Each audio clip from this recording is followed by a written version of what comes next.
Flatland, a romance of many dimensions by Edwin Abbott. To the inhabitants of space in general, and H.C. in particular, this work is dedicated by a humble native of Flatland, in the hope that even as he was initiated into the mysteries of 3 dimensions, having been previously conversant with only 2, so the citizens of that celestial region may aspire yet higher and higher to the secrets of 4, 5, or even 6 dimensions, thereby contributing to the enlargement of the imagination and the possible development of that most rare and excellent gift of modesty among the superior races of solid humanity. Part 1. This World. Be patient, for the world is broad and wide. Section 1. Of the nature of Flatland. I call our world Flatland, not because we call it so, but to make its nature clearer to you, my happy readers, who are privileged to live in space. Imagine a vast sheet of paper, on which straight lines, triangles, squares, pentagons, hexagons, and other figures, instead of remaining fixed in their places, move freely about on or in the surface, but without the power of rising above or sinking below it, very much like shadows, only hard and with luminous edges, and you will then have a pretty correct notion of my country and countrymen. Alas, a few years ago I should have said my universe, but now my mind has been opened to higher views of things. In such a country, you will perceive at once that it is impossible that there should be anything of what you call a solid kind. But I dare say you will suppose that we could at least distinguish by sight the triangles, squares, and other figures moving about as I have described them. On the contrary, we could see nothing of the kind, not at least so as to distinguish one figure from another. Nothing was visible, nor could be visible to us, except straight lines, and the necessity of this I will speedily demonstrate. Place a penny on the middle of one of your tables in space, and leaning over it, look down upon it. It will appear a circle. But now, drawing back to the edge of the table, gradually lower your eye, thus bringing yourself more and more into the condition of the inhabitants of Flatland, and you will find the penny becoming more and more oval to your view, and at last, when you have placed your eye exactly on the edge of the table, so that you are, as it were, actually a Flatland citizen, the penny will then have ceased to appear oval at all, and will have become, so far as you can see, a straight line. The same thing would happen if you were to treat in the same way a triangle or square or any other figure cut out of pasteboard. As soon as you look at it with your eye on the edge of the table, you will find that it ceases to appear to you a figure, and that it becomes in appearance a straight line.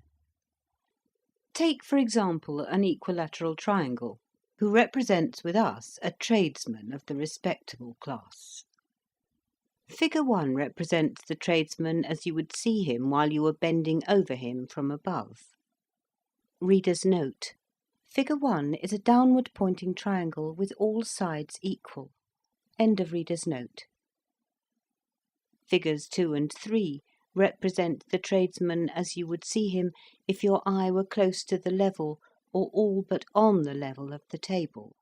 Reader's note: Figure 2 shows a much flatter downward pointing triangle with the top edge much longer than the other 2 sides, which are of equal length. Figure 3 is flatter still, barely identifiable as a triangle at all. End of reader's note. And if your eye were quite on the level of the table, and that is how we see him in Flatland, you would see nothing but a straight line. When I was in Spaceland, I heard that your sailors have very similar experiences while they traverse your seas and discern some distant island or coast lying on the horizon. The far-off land may have bays, forelands, angles in and out to any number and extent. Yet at a distance you see none of these, unless indeed your sun shines bright upon them, revealing the projections and retirements by means of light and shade. Nothing but a grey, unbroken line upon the water. Well, that is just what we see when one of our triangular or other acquaintances comes towards us in Flatland. As there is neither sun with us, nor any light of such a kind as to make shadows, we have none of the helps to the sight that you have in Spaceland. If our friend comes close to us, we see his line becomes larger. If he leaves us, it becomes smaller.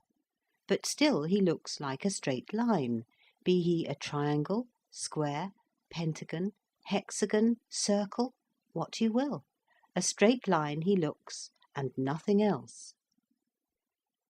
You may perhaps ask how, under these disadvantageous circumstances, we are able to distinguish our friends from one another. But the answer to this very natural question will be more fitly and easily given when I come to describe the inhabitants of Flatland. For the present, let me defer this subject and say a word or two about the climate and houses in our country. Section 2. Of the climate and houses in Flatland. As with you, so also with us, there are 4 points of the compass, north, south, east, and west. There being no sun, nor other heavenly bodies, it is impossible for us to determine the north in the usual way, but we have a method of our own. By a law of nature with us, there is a constant attraction to the south, and although in temperate climates this is very slight, so that even a woman in reasonable health can journey several furlongs northward without much difficulty, yet the hampering effect of the southward attraction is quite sufficient to serve as a compass in most parts of our earth. Moreover, the rain, which falls at stated intervals, coming always from the north, is an additional assistance, and in the towns we have the guidance of the houses, which of course have their side walls running for the most part north and south, so that the roofs may keep off the rain from the north. In the country, where there are no houses, the trunks of the trees serve as some sort of guide. Altogether, we have not so much difficulty as might be expected in determining our bearings. Yet in our more temperate regions, in which the southward attraction is hardly felt, walking sometimes in a perfectly desolate plain where there have been no houses nor trees to guide me, I have been occasionally compelled to remain stationary for hours together, waiting till the rain came before continuing my journey. On the weak and aged, and especially on delicate females, the force of attraction tells much more heavily than on the robust of the male sex, so that it is a point of breeding, if you meet a lady in the street, always to give her the north side of the way. By no means an easy thing to do always at short notice when you are in rude health and in a climate where it is difficult to tell your north from your south. Windows there are none in our houses, for the light comes to us alike in our homes and out of them, by day and by night, equally at all times and in all places, whence we know not. It was in old days with our learned men an interesting and oft investigated question, what is the origin of light? And the solution of it has been repeatedly attempted, with no other result than to crowd our lunatic asylums with the would-be solvers. Hence, after fruitless attempts to suppress such investigations indirectly by making them liable to a heavy tax, the legislature, in comparatively recent times, absolutely prohibited them. I, alas, I alone in Flatland, know now only too well the true solution of this mysterious problem, but my knowledge cannot be made intelligible to a single one of my countrymen, and I am mocked at, I, the sole possessor of the truths of space, and of the theory of the introduction of light from the world of 3 dimensions, as if I were the maddest of the mad. But a truce to these painful digressions. Let me return to our houses. The most common form for the construction of a house is 5-sided or pentagonal, as in the annexed figure. Reader's note: the figure shows a pentagon slightly skewed to the right, with two sides marked RO and OF, forming a point marked O to the north.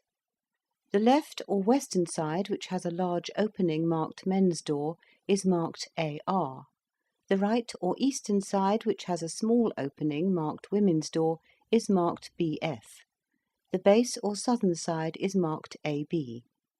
End of reader's note. The two northern sides, RO, OF, constitute the roof, and for the most part have no doors. On the east is a small door for the women, on the west a much larger one for the men. The south side or floor is usually doorless. Square and triangular houses are not allowed, and for this reason: the angles of a square, and still more those of an equilateral triangle, being much more pointed than those of a pentagon, and the lines of inanimate objects, such as houses, being dimmer than the lines of men and women, it follows that there is no little danger lest the points of a square or triangular house residence might do serious injury to an inconsiderate or perhaps absent-minded traveller suddenly running against them. And therefore, as early as the 11th century of our era, triangular houses were universally forbidden by law, the only exceptions being fortifications, powder magazines, barracks, and other state buildings, which it is not desirable that the general public should approach without circumspection. At this period, square houses were still everywhere permitted, though discouraged by a special tax. But about 3 centuries afterwards, the law decided that in all towns containing a population above 10,000, the angle of a pentagon was the smallest house angle that could be allowed consistently with the public safety. The good sense of the community has seconded the efforts of the legislature, and now, even in the country, the pentagonal construction has superseded every other. It is only now and then, in some very remote and backward agricultural district, that an antiquarian may still discover a square house. Section 3, concerning the inhabitants of Flatland. The greatest length or breadth of a full-grown inhabitant of Flatland may be estimated at about 11 of your inches. 12 inches may be regarded as a maximum. Our women are straight lines. Our soldiers and lowest classes of workmen are triangles with 2 equal sides, each about 11 inches long, and a base or third side so short, often not exceeding half an inch, that they form at their vertices a very sharp and formidable angle. Indeed, when their bases are of the most degraded type, not more than the 1/8 part of an inch in size, they can hardly be distinguished from straight lines or women, so extremely pointed are their vertices. With us, as with you, these triangles are distinguished from others by being called isosceles, and by this name I shall refer to them in the following pages. Our middle class consists of equilateral or equal-sided triangles. Our professional men and gentlemen are squares, to which class I myself belong, and 5-sided figures or pentagons. Next above these come the nobility, of whom there are several degrees, beginning at 6-sided figures or hexagons, and from thence rising in the number of their sides till they receive the honourable title of polygonal or many-sided. Finally, when the number of the sides becomes so numerous, and the sides themselves so small that the figure cannot be distinguished from a circle, he is included in the circular or priestly order, and this is the highest class of all. It is a law of nature with us that a male child shall have one more side than his father, so that each generation shall rise, as a rule, one step in the scale of development and nobility. Thus the son of a square is a pentagon, the son of a pentagon a hexagon, and so on. But this rule applies not always to the tradesmen, and still less often to the soldiers and to the workmen, who indeed can hardly be said to deserve the name of human figures, since they have not all their sides equal. With them, therefore, the law of nature does not hold, and the son of an isosceles, i.e. a triangle with two sides equal, remains isosceles still. Nevertheless, all hope is not shut out even from the isosceles that his posterity may ultimately rise above his degraded condition. For after a long series of military successes, or diligent and skilful labours, it is generally found that the more intelligent among the artisan and soldier classes manifest a slight increase of their third side or base, and a shrinkage of the two other sides. Intermarriages, arranged by the priests, between the sons and daughters of these more intellectual members of the lower classes, generally result in an offspring approximating still more to the type of the equal-sided triangle. Rarely, in proportion to the vast number of isosceles births, is a genuine and certifiable equal-sided triangle produced from isosceles parents. Footnote: what need of a certificate, a Spaceland critic may ask? Is not the procreation of a square son a certificate from nature herself, proving the equal-sidedness of the father? I reply that no lady of any position will marry an uncertified triangle. Square offspring has sometimes resulted from a slightly irregular triangle, but in almost every such case the irregularity of the first generation is visited on the third, which either fails to attain the pentagonal rank or relapses to the triangular. End of footnote. Such a birth requires, as its antecedents, not only a series of carefully arranged intermarriages, but also a long continued exercise of frugality and self-control on the part of the would-be ancestors of the coming equilateral, and a patient, systematic, and continuous development of the isosceles intellect through many generations. The birth of a true equilateral triangle from isosceles parents is the subject of rejoicing in our country for many furlongs round. After a strict examination conducted by the Sanitary and Social Board, the infant, if certified as regular, is with solemn ceremonial admitted into the class of equilaterals.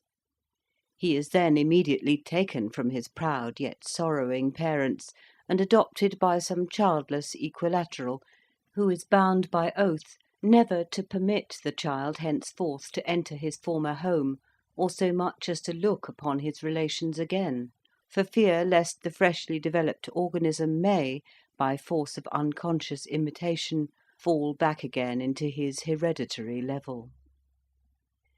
The occasional emergence of an isosceles from the ranks of his serf-born ancestors is welcomed not only by the poor serfs themselves, as a gleam of light and hope shed upon the monotonous squalor of their existence, but also by the aristocracy at large. For all the higher classes are well aware that these rare phenomena, while they do little or nothing to vulgarise their own privileges, serve as a most useful barrier against revolution from below. Had the acute-angled rabble been all, without exception, absolutely destitute of hope and of ambition, they might have found leaders in some of their many seditious outbreaks so able as to render their superior numbers and strength too much even for the wisdom of the circles. But a wise ordinance of nature has decreed that, in proportion as the working classes increase in intelligence, knowledge, and all virtue, in that same proportion their acute angle, which makes them physically terrible, shall increase also and approximate to the harmless angle of the equilateral triangle. Thus, in the most brutal and formidable of the soldier class creatures, almost on a level with women in their lack of intelligence, it is found that, as they wax in the mental ability necessary to employ their tremendous penetrating power to advantage, so do they wane in the power of penetration itself.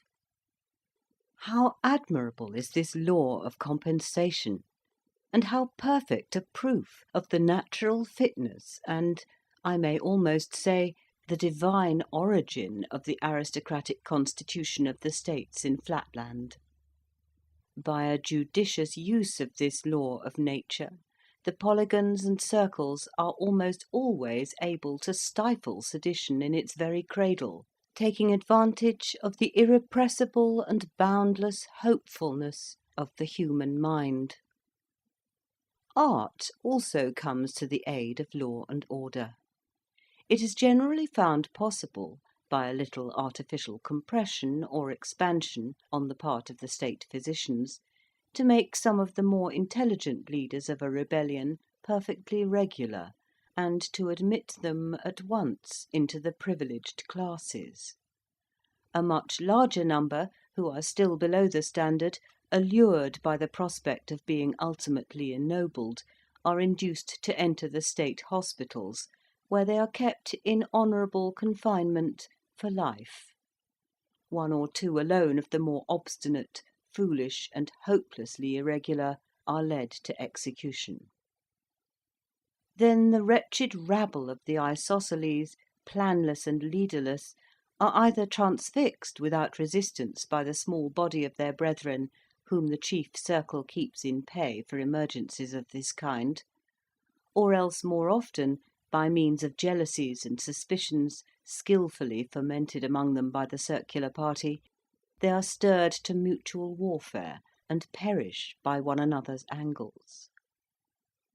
No less than 120 rebellions are recorded in our annals, besides minor outbreaks numbered at 235, and they have all ended thus. Section 4. Concerning the women. If our highly pointed triangles of the soldier class are formidable, it may be readily inferred that far more formidable are our women. For if a soldier is a wedge, a woman is a needle, being, so to speak, all point, at least at the two extremities. Add to this the power of making herself practically invisible at will, and you will perceive that a female in Flatland is a creature by no means to be trifled with. But here, perhaps, some of my younger readers may ask how a woman in Flatland can make herself invisible. This ought, I think, to be apparent without any explanation. However, a few words will make it clear to the most unreflecting. Place a needle on a table. Then, with your eye on the level of the table, look at it sideways, and you see the whole length of it. But look at it endways, and you see nothing but a point. It has become practically invisible. Just so is it with one of our women. When her side is turned towards us, we see her as a straight line. When the end containing her eye or mouth, for with us these two organs are identical, is the part that meets our eye, then we see nothing but a highly lustrous point. But when the back is presented to our view, then, being only sublustrous, and indeed almost as dim as an inanimate object, her hinder extremity serves her as a kind of invisible cap. The dangers to which we are exposed from our women must now be manifest to the meanest capacity in Spaceland. If even the angle of a respectable triangle in the middle class is not without its dangers, if to run against a working man involves a gash, if collision with an officer of the military class necessitates a serious wound, if a mere touch from the vertex of a private soldier brings with it danger of death, what can it be to run against a woman except absolute and immediate destruction? And when a woman is invisible, or visible only as a dim sublustrous point, how difficult must it be even for the most cautious, always to avoid collision. Many are the enactments made at different times in the different states of Flatland in order to minimise this peril, and in the southern and less temperate climates, where the force of gravitation is greater and human beings more liable to casual and involuntary motions, the laws concerning women are naturally much more stringent. But a general view of the code may be obtained from the following summary. 1. Every house shall have one entrance in the eastern side for the use of females only, by which all females shall enter in a becoming and respectful manner, and not by the men's or western door. Footnote: when I was in Spaceland, I understood that some of your priestly circles have in the same way a separate entrance for villagers, farmers, and teachers of board schools. Spectator, September 1884, page 1255. That they may approach in a becoming and respectful manner. End of footnote. 2.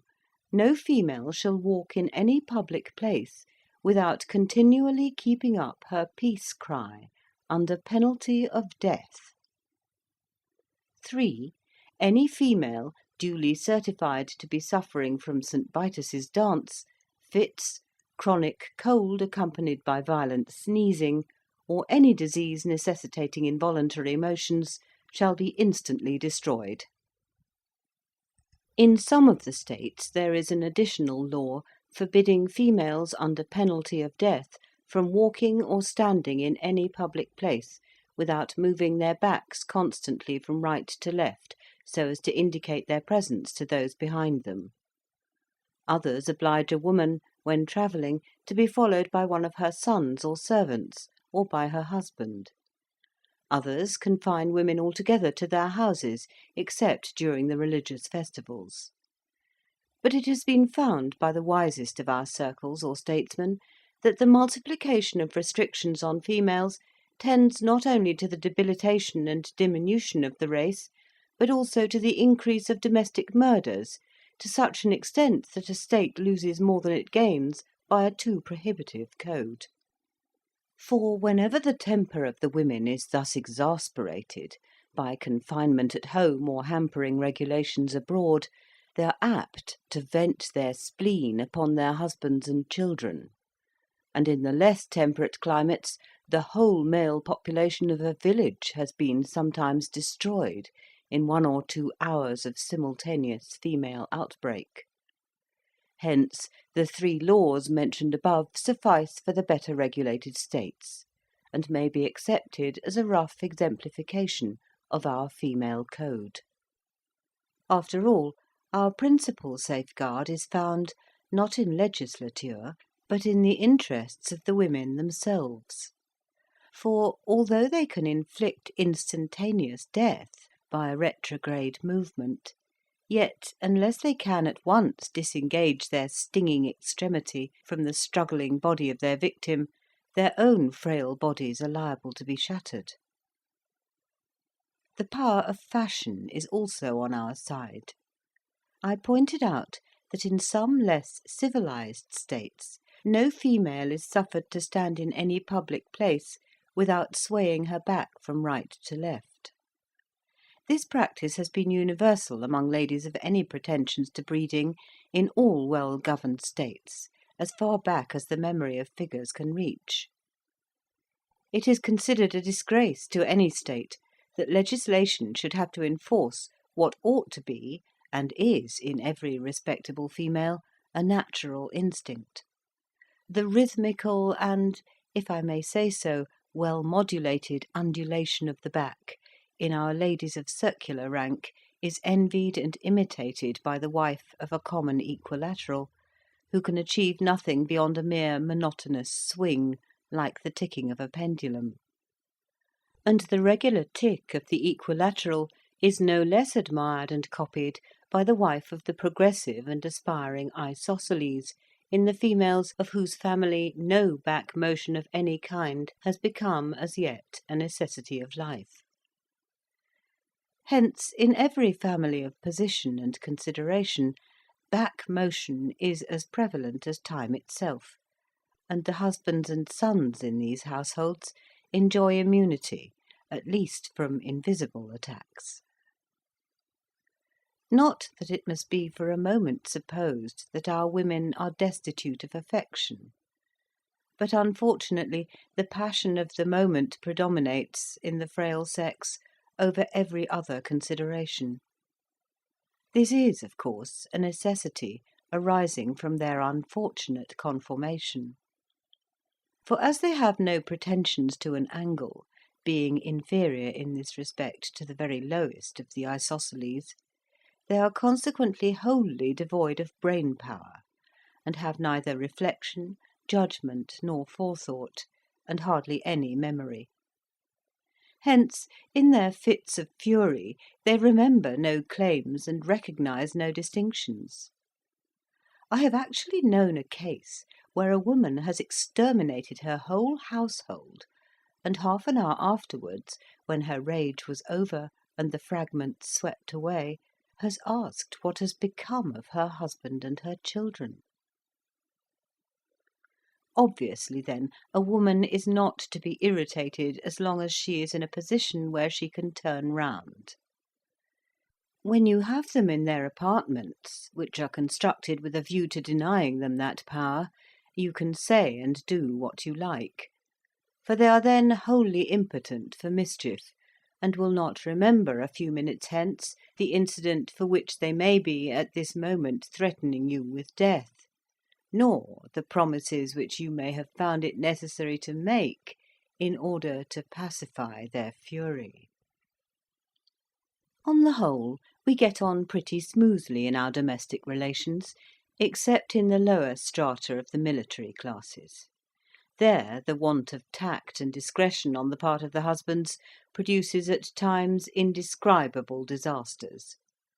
Relying too much on the offensive weapons of their acute angles instead of the defensive organs of good sense and seasonable simulations, these reckless creatures too often neglect the prescribed construction of the women's apartments, or irritate their wives by ill-advised expressions out of doors, which they refuse immediately to retract. Moreover, a blunt and stolid regard for literal truth indisposes them to make those lavish promises by which the more judicious circle can in a moment pacify his consort. The result is massacre. Not, however, without its advantages, as it eliminates the more brutal and troublesome of the isosceles, and by many of our circles the destructiveness of the thinner sex is regarded as one among many providential arrangements for suppressing redundant population and nipping revolution in the bud. Yet even in our best regulated and most approximately circular families, I cannot say that the ideal of family life is so high as with you in Spaceland.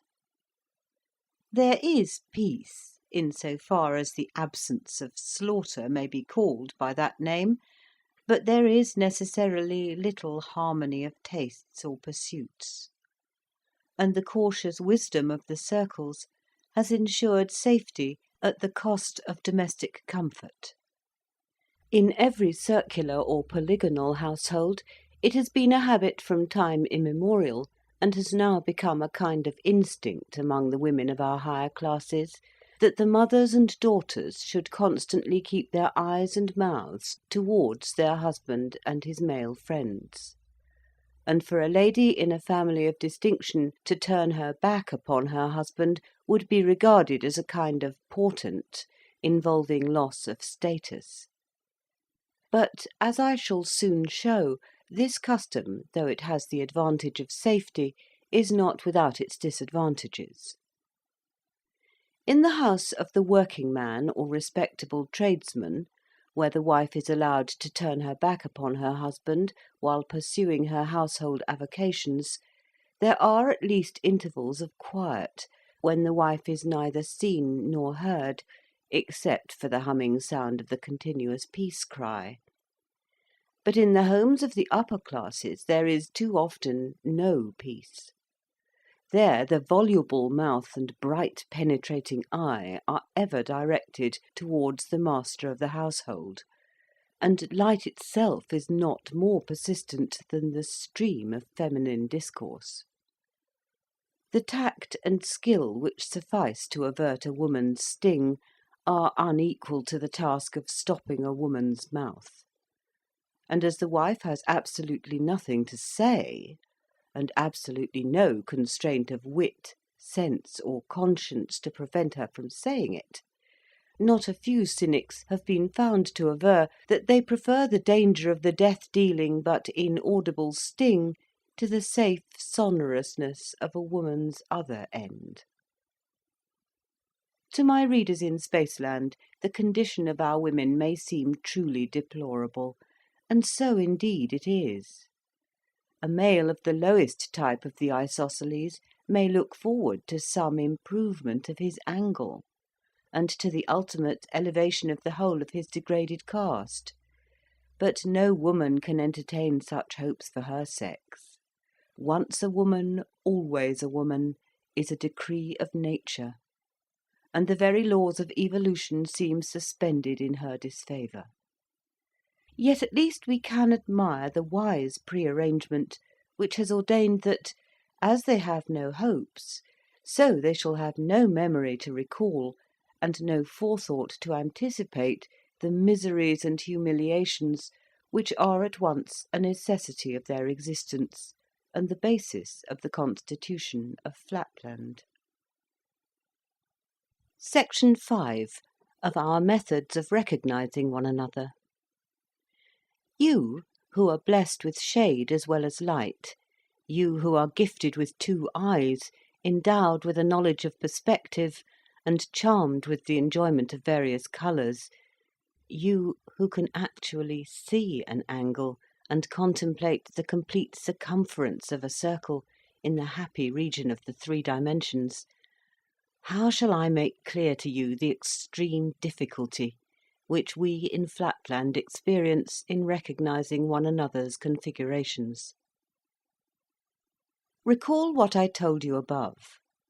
All beings in Flatland, animate or inanimate, no matter what their form, present to our view the same or nearly the same appearance, viz. That of a straight line. How then can one be distinguished from another where all appear the same? The answer is threefold.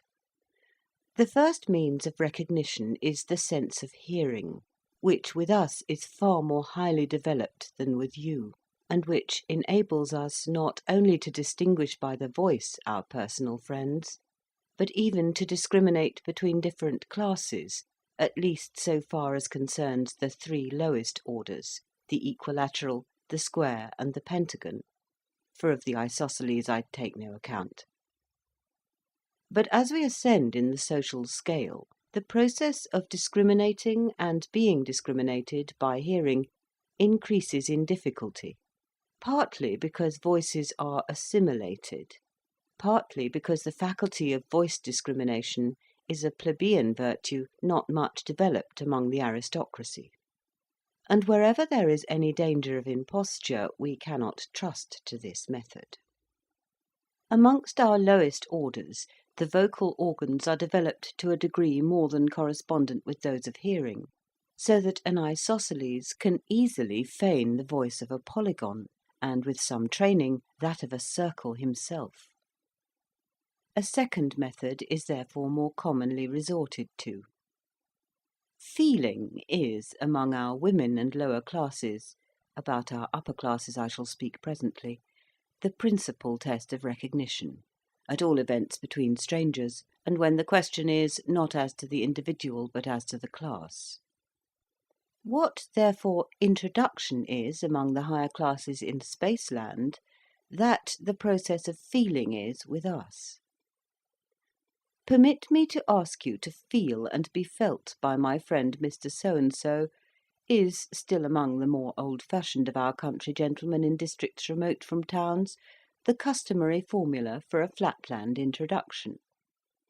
But in the towns, and among men of business, the words "be felt by" are omitted, and the sentence is abbreviated to "Let me ask you to feel Mr. So-and-so," although it is assumed, of course, that the feeling is to be reciprocal. Among our still more modern and dashing young gentlemen, who are extremely averse to superfluous effort, and supremely indifferent to the purity of their native language, the formula is still further curtailed by the use of "to feel" in a technical sense, meaning to recommend for the purposes of feeling and being felt. And at this moment the slang of polite or fast society in the upper classes sanctions such a barbarism as "Mr. Smith, permit me to feel you, Mr. Jones." Let not my reader, however, suppose that feeling is with us the tedious process that it would be with you, or that we find it necessary to feel right round all the sides of every individual before we determine the class to which he belongs.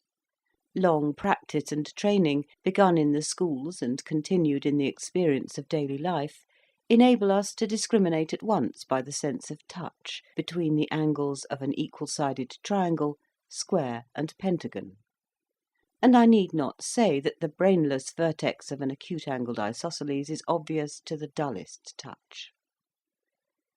It is therefore not necessary, as a rule, to do more than feel a single angle of any individual, and this, once ascertained, tells us the class of the person whom we are addressing, unless, indeed, he belongs to the higher sections of the nobility.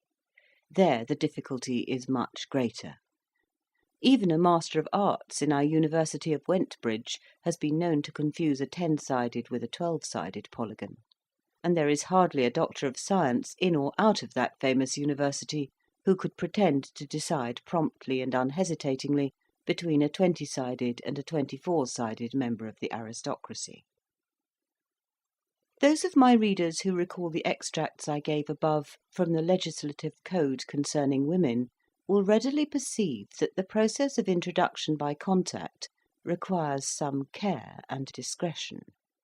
Otherwise the angles might inflict on the unwary feeler irreparable injury. It is essential for the safety of the feeler that the felt should stand perfectly still. A start, a fidgety shifting of the position, yes, even a violent sneeze, has been known before now to prove fatal to the incautious, and to nip in the bud many a promising friendship.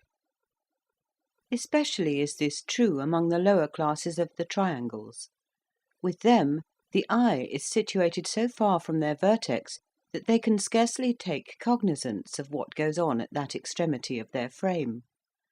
They are, moreover, of a rough, coarse nature, not sensitive to the delicate touch of the highly organised polygon. What wonder, then, if an involuntary toss of the head has ere now deprived the state of a valuable life? I have heard that my excellent grandfather, one of the least irregular of his unhappy isosceles class, who indeed obtained, shortly before his decease, 4 out of 7 votes from the Sanitary and Social Board for passing him into the class of the equal-sided, often deplored with a tear in his venerable eye a miscarriage of this kind, which had occurred to his great-great-great-grandfather, a respectable working man with an angle or brain of 59 degrees 30 minutes. According to his account, my unfortunate ancestor, being afflicted with rheumatism and in the act of being felt by a polygon, by one sudden start accidentally transfixed the great man through the diagonal, and thereby, partly in consequence of his long imprisonment and degradation, and partly because of the moral shock which pervaded the whole of my ancestor's relations, threw back our family 1.5 degrees in their ascent towards better things. The result was that in the next generation the family brain was registered at only 58 degrees, and not till the lapse of 5 generations was the lost ground recovered, the full 60 degrees attained, and the ascent from the isosceles finally achieved. And all this series of calamities from one little accident in the process of feeling. At this point, I think I hear some of my better educated readers exclaim, "How could you in Flatland know anything about angles and degrees or minutes? We can see an angle, because we in the region of space can see two straight lines inclined to one another. But you, who can see nothing but one straight line at a time, or at all events only a number of bits of straight lines all in one straight line, how can you ever discern any angle, and much less register angles of different sizes?" I answer that though we cannot see angles, we can infer them, and this with great precision. Our sense of touch, stimulated by necessity and developed by long training, enables us to distinguish angles far more accurately than your sense of sight, when unaided by a rule or measure of angles. Nor must I omit to explain that we have great natural helps. It is with us a law of nature that the brain of the isosceles class shall begin at half a degree, or 30 minutes, and shall increase, if it increases at all, by half a degree in every generation, until the goal of 60 degrees is reached, when the condition of serfdom is quitted and the freeman enters the class of regulars. Consequently, nature herself supplies us with an ascending scale or alphabet of angles for half a degree up to 60 degrees, specimens of which are placed in every elementary school throughout the land. Owing to occasional retrogressions, to still more frequent moral and intellectual stagnation, and to the extraordinary fecundity of the criminal and vagabond classes, there is always a vast superfluity of individuals of the half-degree and single-degree class, and a fair abundance of specimens up to 10 degrees. These are absolutely destitute of civic rights, and a great number of them, not having even intelligence enough for the purposes of warfare, are devoted by the state to the service of education. Fettered immovably so as to remove all possibility of danger, they are placed in the classrooms of our infant schools, and there they are utilised by the Board of Education for the purpose of imparting to the offspring of the middle classes that tact and intelligence of which these wretched creatures themselves are utterly devoid. In some states the specimens are occasionally fed and suffered to exist for several years, but in the more temperate and better regulated regions it is found in the long run more advantageous for the educational interests of the young to dispense with food, and to renew the specimens every month, which is about the average duration of the foodless existence of the criminal class. In the cheaper schools, what is gained by the longer existence of the specimens is lost, partly in the expenditure for food, and partly in the diminished accuracy of the angles, which are impaired after a few weeks of constant feeling. Nor must we forget to add, in enumerating the advantages of the more expensive system, that it tends, though slightly yet perceptibly, to the diminution of the redundant isosceles population, an object which every statesman in Flatland constantly keeps in view. On the whole, therefore, although I am not ignorant that in many popularly elected school boards there is a reaction in favour of the cheap system, as it is called, I am myself disposed to think that this is one of the many cases in which expense is the truest economy. But I must not allow questions of school board politics to divert me from my subject. Enough has been said, I trust, to show that recognition by feeling is not so tedious or indecisive a process as might have been supposed, and it is obviously more trustworthy than recognition by hearing. Still there remain, as has been pointed out above, the objection that this method is not without danger. For this reason, many in the middle and lower classes, and all without exception in the polygonal and circular orders, prefer a third method, the description of which shall be reserved for the next section. Section 6. Of recognition by sight. I am about to appear very inconsistent. In previous sections I have said that all figures in Flatland present the appearance of a straight line, and it was added or implied that it is consequently impossible to distinguish by the visual organ between individuals of different classes. Yet now I am about to explain to my Spaceland critics how we are able to recognise one another by the sense of sight. If, however, the reader will take the trouble to refer to the passage in which recognition by feeling is stated to be universal, he will find this qualification: among the lower classes. It is only among the higher classes, and in our more temperate climates, that sight recognition is practised. That this power exists in any regions and for any classes is the result of fog, which prevails during the greater part of the year in all parts, save the torrid zones. That which is with you in Spaceland an unmixed evil, blotting out the landscape, depressing the spirits, and enfeebling the health, is by us recognised as a blessing scarcely inferior to air itself, and as the nurse of arts and parent of sciences.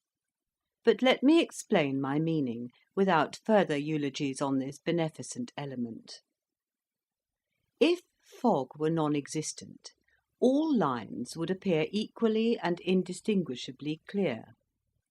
And this is actually the case in those unhappy countries in which the atmosphere is perfectly dry and transparent. But wherever there is a rich supply of fog, objects that are at a distance, say, of 3 feet, are appreciably dimmer than those at a distance of 2 feet 11 inches. And the result is that by careful and constant experimental observation of comparative dimness and clearness, we are enabled to infer with great exactness the configuration of the object observed. An instance will do more than a volume of generalities to make my meaning clear. Suppose I see 2 individuals approaching, whose rank I wish to ascertain. They are, we will suppose, a merchant and a physician, or, in other words, an equilateral triangle and a pentagon. How am I to distinguish them? Reader's note: the following paragraph makes reference to an accompanying diagram. Diagram 1 is a rightward pointing equilateral triangle, the vertical left-hand side of which is marked BC, the other 2 sides being marked BA and CA. Dotted lines are drawn from B and C to a point further to the right to form an isosceles triangle. The far right-hand point of this triangle represents the eye of the observer, and a horizontal dotted arrow pointing left from it indicates his eye glance. A broad vertical line, DAE, is drawn to indicate what the observer sees. DAE is bright at the centre and darkens sharply towards its ends. End of reader's note. It will be obvious to every child in Spaceland who has touched the threshold of geometrical studies that if I can bring my eye so that its glance may bisect an angle, A, of the approaching stranger, my view will lie, as it were, evenly between his 2 sides that are next to me, viz. CA and AB, so that I shall contemplate the 2 impartially, and both will appear of the same size. Now, in the case of one, the merchant, what shall I see? I shall see a straight line, DAE, in which the middle point, A, will be very bright because it is nearest to me. But on either side the line will shade away rapidly into dimness, because the sides AC and AB recede rapidly into the fog, and what appear to me as the merchant's extremities, viz. D and E, will be very dim indeed. Reader's note: the following paragraph makes reference to an accompanying diagram. Diagram 2 is a regular pentagon sitting on a horizontal base, with C1 at the apex, A1 at middle right, and B1 at lower right. Longer dotted lines are drawn out towards the right, upwards from B1 and downwards from C1 to form an irregular pentagon. The far right-hand point of the extended pentagon represents the eye of the observer, and a dotted arrow pointing from it towards the centre of the lower left edge of the pentagon indicates his eye glance. Again, a broad line D1, A1, E1 parallel to the lower left edge of the pentagon is drawn to indicate what the observer sees. D1, A1, E1 is bright at the centre and darkens very gradually towards its ends. End of reader's note. On the other hand, in the case of 2, the physician, though I shall here also see a line D1, A1, E1 with a bright centre A1, yet it will shade away less rapidly into dimness because the sides A1, C1, A1, B1 recede less rapidly into the fog, and what appear to me the physician's extremities, viz. D1 and E1, will be not so dim as the extremities of the merchant. The reader will probably understand from these 2 instances how, after a very long training supplemented by constant experience, it is possible for the well-educated classes among us to discriminate with fair accuracy between the middle and lowest orders by the sense of sight. If my Spaceland patrons have grasped this general conception so far as to conceive the possibility of it, and not to reject my account as altogether incredible, I shall have attained all I can reasonably expect. Were I to attempt further details, I should only perplex. Yet, for the sake of the young and inexperienced, who may perchance infer, from the 2 simple instances I have given above of the manner in which I should recognise my father and my sons, that recognition by sight is an easy affair, it may be needful to point out that in actual life most of the problems of sight recognition are far more subtle and complex. If, for example, when my father, the triangle, approaches me, he happens to present his side to me instead of his angle, then, until I have asked him to rotate, or until I have edged my eye round him, I am for the moment doubtful whether he may not be a straight line, or, in other words, a woman. Reader's note: the following paragraph makes reference to an accompanying diagram. The diagram shows a hexagon with points at top and bottom. The vertical right-hand side is marked AB. Dotted lines are drawn downward from the topmost and upward from the bottommost points of the hexagon and extended to the right until they meet, forming an irregular pentagon. The far right-hand point of the pentagon represents the eye of the observer. The line AB is extended to where it meets the dotted lines to form a broad vertical line CABD. The middle portion of this line, AB, is bright, and the outer portions darken towards C and D. End of reader's note.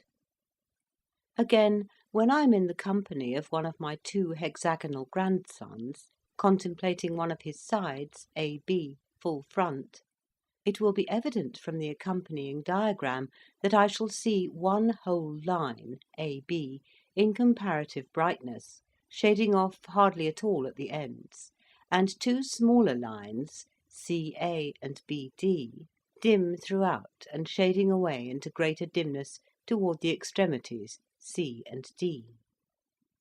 But I must not give way to the temptation of enlarging on these topics. The meanest mathematician in Spaceland will readily believe me when I assert that the problems of life, which present themselves to the well-educated when they are themselves in motion, rotating, advancing, or retreating, and at the same time attempting to discriminate by the sense of sight between a number of polygons of high rank moving in different directions, as, for example, in a ballroom or conversazione, must be of a nature to task the angularity of the most intellectual, and amply justify the rich endowments of the learned professors of geometry, both static and kinetic, in the illustrious University of Wentbridge, where the science and art of sight recognition are regularly taught to large classes of the elite of the States. It is only a few of the scions of our noblest and wealthiest houses who are able to give the time and money necessary for the thorough prosecution of this noble and valuable art.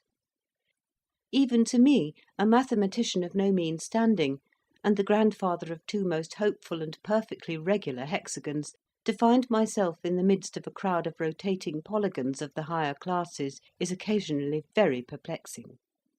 And of course to a common tradesman or serf, such a sight is almost as unintelligible as it would be to you, my reader, were you suddenly transported into our country.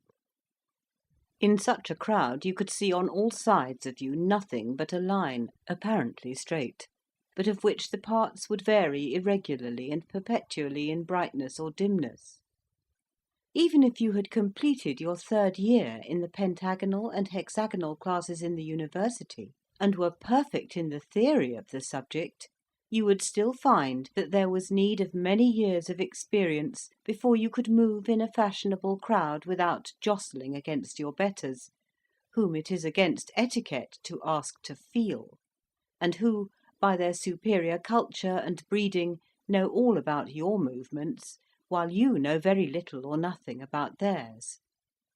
In a word, to comport oneself with perfect propriety in polygonal society, one ought to be a polygon oneself. Such, at least, is the painful teaching of my experience. It is astonishing how much the art, or I may almost call it instinct, of sight recognition is developed by the habitual practice of it, and by the avoidance of the custom of feeling. Just as with you, the deaf and dumb, if once allowed to gesticulate and to use the hand alphabet, will never acquire the more difficult but far more valuable art of lip speech and lip reading, so it is with us as regards seeing and feeling. None who in early life resort to feeling will ever learn seeing in perfection. For this reason, among our higher classes, feeling is discouraged or absolutely forbidden.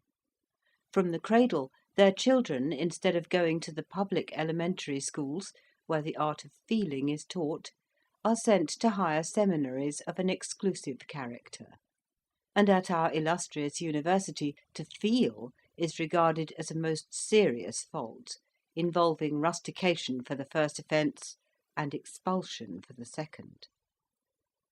But among the lower classes, the art of sight recognition is regarded as an unattainable luxury. A common tradesman cannot afford to let his son spend a third of his life in abstract studies. The children of the poor are therefore allowed to feel from their earliest years, and they gain thereby a precocity and an early vivacity which contrast at first most favourably with the inert, undeveloped, and listless behaviour of the half-instructed youths of the polygonal class. But when the latter have at last completed their university course, and are prepared to put their theory into practice, the change that comes over them may almost be described as a new birth, and in every art, science, and social pursuit they rapidly overtake and distance their triangular competitors. Only a few of the polygonal class fail to pass the final test or leaving examination at the university. The condition of the unsuccessful minority is truly pitiable. Rejected from the higher class, they are also despised by the lower. They have neither the matured and systematically trained powers of the polygonal bachelors and masters of arts, nor yet the native precocity and mercurial versatility of the youthful tradesman. The professions, the public services, are closed against them, and though in most states they are not actually debarred from marriage, yet they have the greatest difficulty in forming suitable alliances, as experience shows that the offspring of such unfortunate and ill-endowed parents is generally itself unfortunate, if not positively irregular.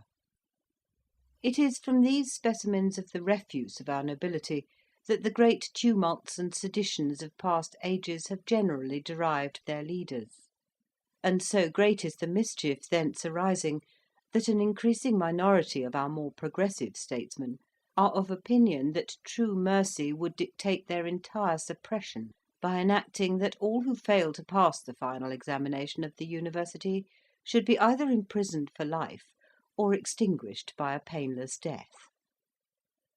But I find myself digressing into the subject of irregularities, a matter of such vital interest that it demands a separate section. Section 7. Of irregular figures. Throughout the previous pages I have been assuming, what perhaps should have been laid down at the beginning as a distinct and fundamental proposition, that every human being in Flatland is a regular figure, that is to say, of regular construction. By this I mean that a woman must not only be a line, but a straight line; that an artisan or soldier must have 2 of his sides equal; that tradesmen must have 3 sides equal; lawyers, of which class I am a humble member, 4 sides equal; and generally that in every polygon all the sides must be equal. The size of the sides would of course depend upon the age of the individual. A female at birth would be about an inch long, while a tall adult woman might extend to a foot. As to the males of every class, it may be roughly said that the length of an adult's sides, when added together, is 3 feet or a little more. But the size of our sides is not under consideration. I am speaking of the equality of sides. And it does not need much reflection to see that the whole of the social life in Flatland rests upon the fundamental fact that nature wills all figures to have their sides equal. If our sides were unequal, our angles would be unequal. Instead of its being sufficient to feel or estimate by sight a single angle in order to determine the form of an individual, it would be necessary to ascertain each angle by the experiment of feeling. But life would be too short for such a tedious groping. The whole science and art of sight recognition would at once perish. Feeling, so far as it is an art, would not long survive. Intercourse would become perilous or impossible. There would be an end to all confidence, all forethought. No one would be safe in making the most simple social arrangements. In a word, civilization would relapse into barbarism. Am I going too fast to carry my readers with me to these obvious conclusions? Surely a moment's reflection and a single instance from common life must convince everyone that our whole social system is based upon regularity, or equality of angles. You meet, for example, 2 or 3 tradesmen in the street, whom you recognise at once to be tradesmen by a glance at their angles and rapidly bedimmed sides, and you ask them to step into your house to lunch. This you do at present with perfect confidence, because everyone knows to an inch or 2 the area occupied by an adult triangle. But imagine that your tradesman drags behind his regular and respectable vertex a parallelogram of 12 or 13 inches in diagonal. What are you to do with such a monster sticking fast in your house door? But I am insulting the intelligence of my readers by accumulating details which must be patent to everyone who enjoys the advantages of a residence in Spaceland. Obviously, the measurements of a single angle would no longer be sufficient under such portentous circumstances. One's whole life would be taken up in feeling or surveying the perimeter of one's acquaintances. Already the difficulties of avoiding a collision in a crowd are enough to tax the sagacity of even a well-educated square. But if no one could calculate the regularity of a single figure in the company, all would be chaos and confusion, and the slightest panic would cause serious injuries, or, if there happened to be any women or soldiers present, perhaps considerable loss of life. Expediency therefore concurs with nature in stamping the seal of its approval upon regularity of conformation. nor has the law been backward in seconding their efforts. Irregularity of figure means with us the same as, or more than, a combination of moral obliquity and criminality with you, and is treated accordingly. There are not wanting, it is true, some promulgators of paradoxes who maintain that there is no necessary connection between geometrical and moral irregularity. The irregular, they say, is from his birth scouted by his own parents, derided by his brothers and sisters, neglected by the domestics, scorned and suspected by society, and excluded from all posts of responsibility, trust, and useful activity. His every movement is jealously watched by the police till he comes of age and presents himself for inspection. Then he is either destroyed, if he is found to exceed the fixed margin of deviation, or else immured in a government office as a clerk of the 7th class, prevented from marriage, forced to drudge at an uninteresting occupation for a miserable stipend, obliged to live and board at the office, and to take even his vacation under close supervision. What wonder that human nature, even in the best and purest, is embittered and perverted by such surroundings? All this very plausible reasoning does not convince me, as it has not convinced the wisest of our statesmen, that our ancestors erred in laying it down as an axiom of policy that the toleration of irregularity is incompatible with the safety of the state. Doubtless the life of an irregular is hard, but the interests of the greater number require that it shall be hard. If a man with a triangular front and a polygonal back were allowed to exist, and to propagate a still more irregular posterity, what would become of the arts of life? Are the houses and doors and churches in Flatland to be altered in order to accommodate such monsters? Are our ticket collectors to be required to measure every man's perimeter before they allow him to enter a theatre, or to take his place in a lecture room? Is an irregular to be exempted from the militia? And if not, how is he to be prevented from carrying desolation into the ranks of his comrades? Again, what irresistible temptations to fraudulent impostures must needs beset such a creature? How easy for him to enter a shop with his polygonal front foremost, and to order goods to any extent from a confiding tradesman! Let the advocates of a falsely called philanthropy plead as they may for the abrogation of the irregular penal laws, I, for my part, have never known an irregular who was not also what nature evidently intended him to be, a hypocrite, a misanthropist, and, up to the limits of his power, a perpetrator of all manner of mischief. Not that I should be disposed to recommend, at present, the extreme measures adopted in some states, where an infant whose angle deviates by half a degree from the correct angularity is summarily destroyed at birth. Some of our highest and ablest men, men of real genius, have during their earliest days laboured under deviations as great as, or even greater than 45 minutes, and the loss of their precious lives would have been an irreparable injury to the state. The art of healing also has achieved some of its most glorious triumphs in the compressions, extensions, trepannings, colligations, and other surgical or dietetic operations by which irregularity has been partly or wholly cured.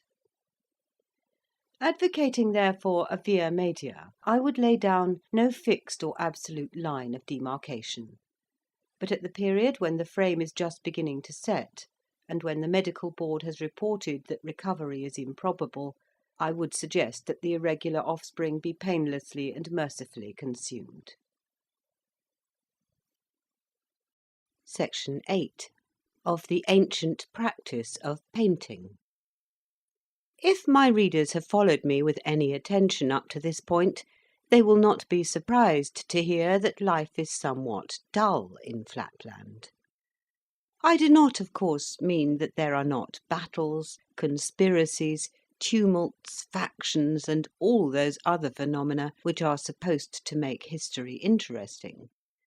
Nor would I deny that the strange mixture of the problems of life and the problems of mathematics, continually inducing conjecture and giving the opportunity of immediate verification, imparts to our existence a zest which you in Spaceland can hardly comprehend. I speak now from the aesthetic and artistic point of view when I say that life with us is dull, aesthetically and artistically very dull indeed.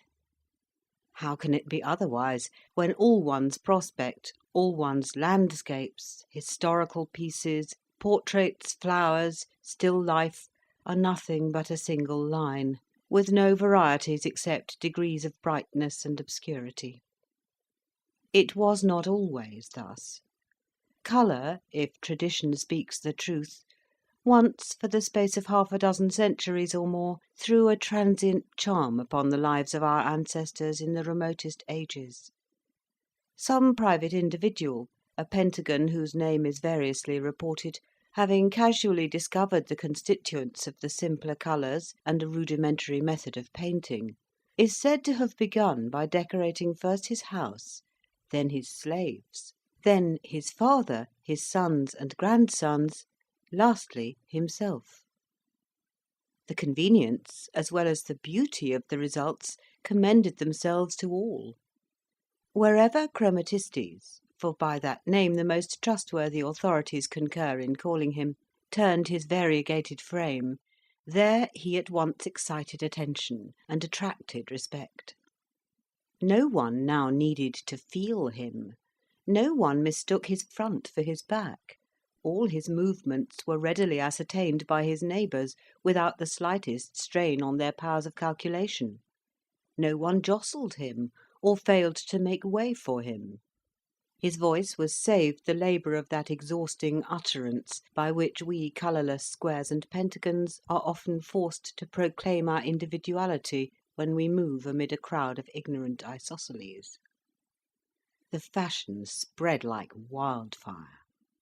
Before a week was over, every square and triangle in the district had copied the example of Chromatistes, and only a few of the more conservative pentagons still held out.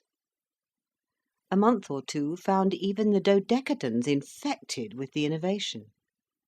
A year had not elapsed before the habit had spread to all but the very highest of the nobility.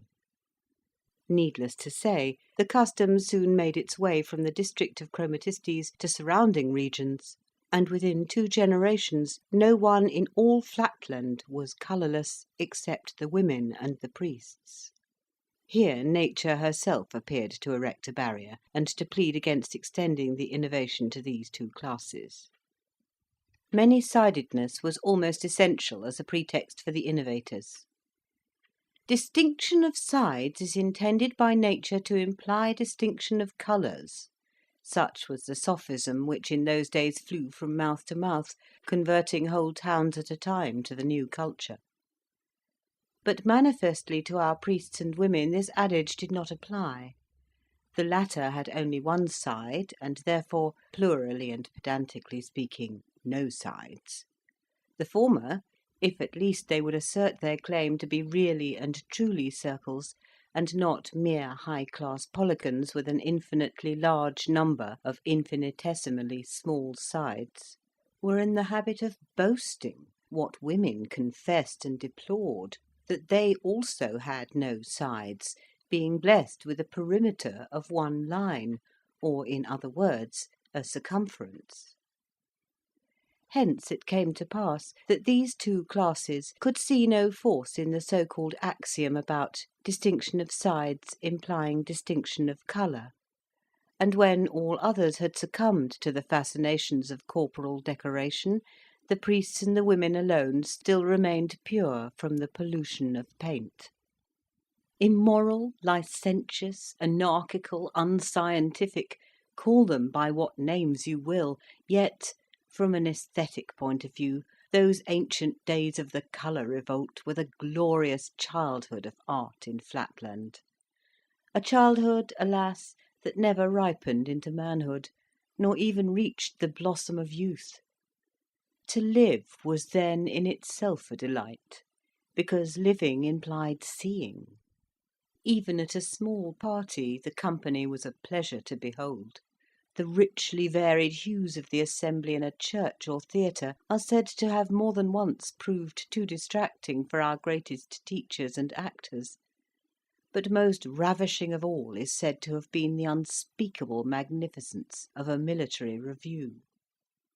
The sight of a line of battle of 20,000 isosceles suddenly facing about and exchanging the sombre black of their bases for the orange and purple of the two sides including their acute angle.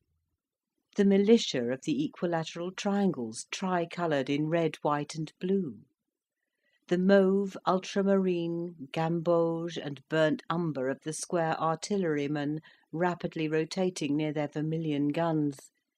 The dashing and flashing of the 5-coloured and 6-coloured pentagons and hexagons careering across the field in their offices of surgeons, geometricians, and aides-de-camp, all these may well have been sufficient to render credible the famous story how an illustrious circle, overcome by the artistic beauty of the forces under his command, threw aside his marshal's baton and his royal crown, exclaiming that he henceforth exchanged them for the artist's pencil.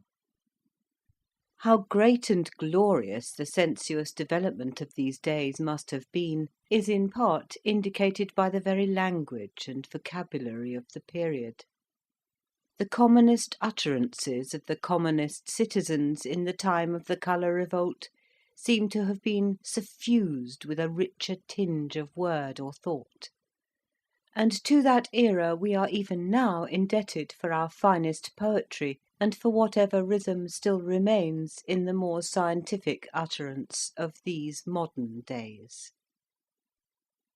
Section 9 of the Universal Colour Bill. But meanwhile the intellectual arts were fast decaying. The art of sight recognition, being no longer needed, was no longer practised, and the studies of geometry, statics, kinetics, and other kindred subjects came soon to be considered superfluous, and fell into disrepute and neglect even at our university. The inferior art of feeling speedily experienced the same fate at our elementary schools.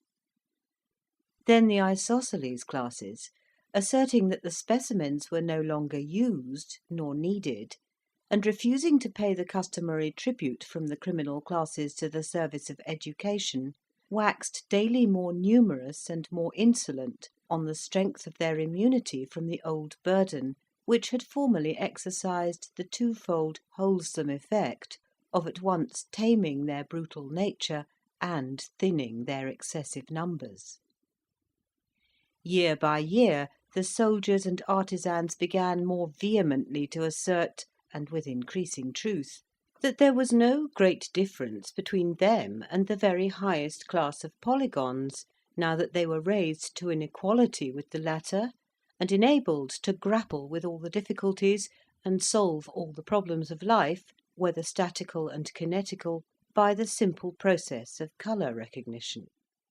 Not content with the natural neglect into which sight recognition was falling, they began boldly to demand the legal prohibition of all monopolising and aristocratic arts, and the consequent abolition of all endowments for the studies of sight recognition, mathematics, and feeling. Soon they began to insist that inasmuch as colour, which was a second nature, had destroyed the need of aristocratic distinctions, the law should follow in the same path, and that henceforth all individuals and all classes should be recognised as absolutely equal and entitled to equal rights. Finding the higher orders wavering and undecided, the leaders of the revolution advanced still further in their requirements, and at last demanded that all classes alike, the priests and the women not excepted, should do homage to colour by submitting to be painted.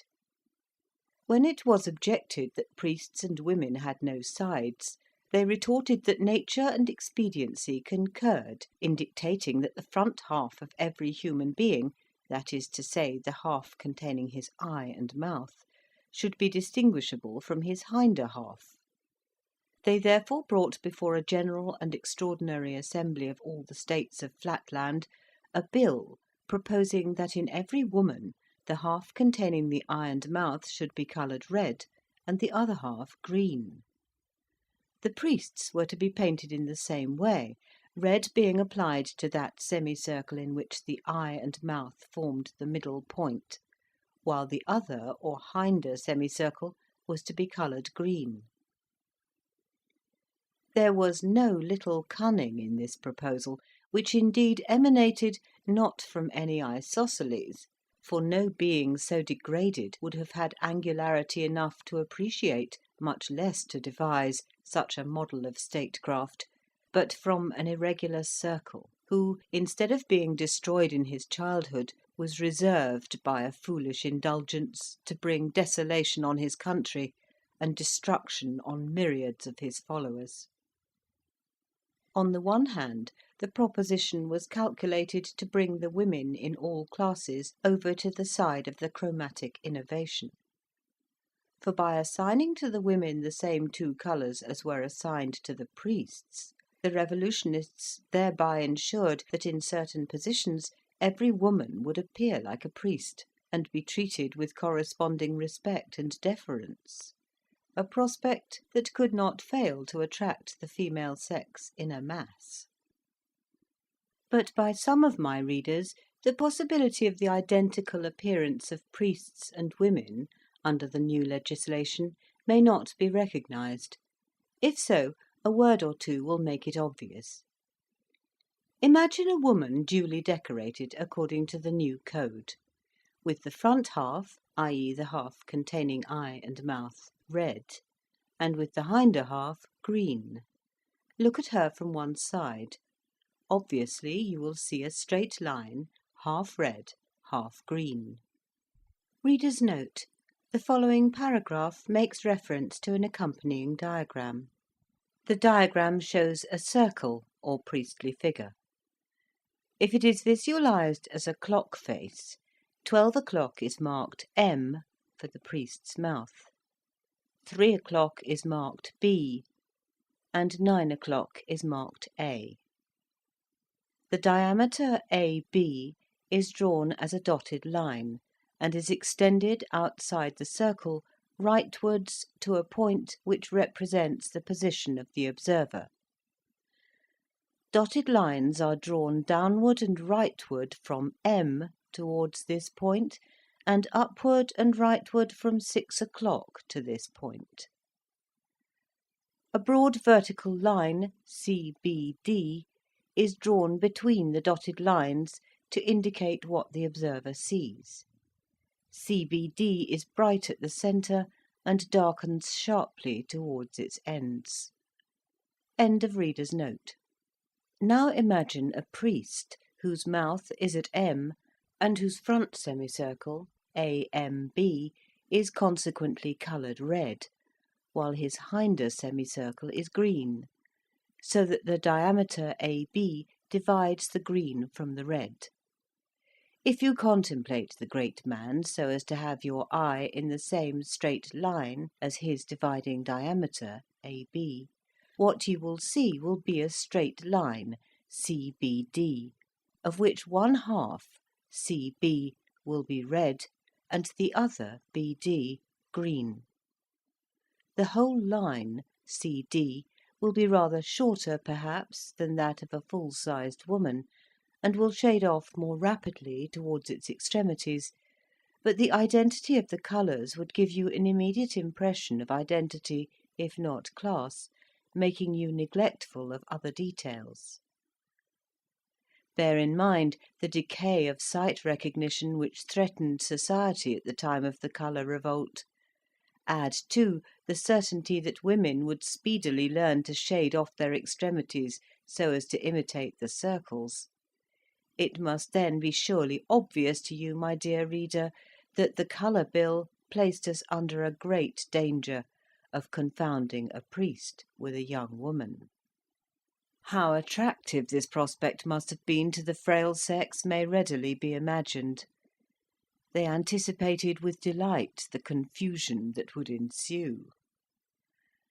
At home they might hear political and ecclesiastical secrets intended not for them but for their husbands and brothers, and might even issue commands in the name of a priestly circle.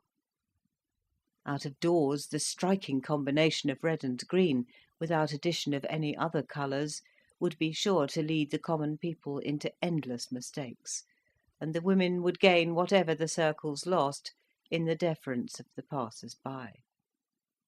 As for the scandal that would befall the circular class, if the frivolous and unseemly conduct of the women were imputed to them, and as to the consequent subversion of the constitution, the female sex could not be expected to give a thought to these considerations. Even in the households of the circles, the women were all in favour of the universal colour bill. The second object aimed at by the bill was the gradual demoralisation of the circles themselves. In the general intellectual decay, they still preserved their pristine clearness and strength of understanding. From their earliest childhood, familiarised in their circular households with the total absence of colour, the nobles alone preserved the sacred art of sight recognition, with all the advantages that result from that admirable training of the intellect.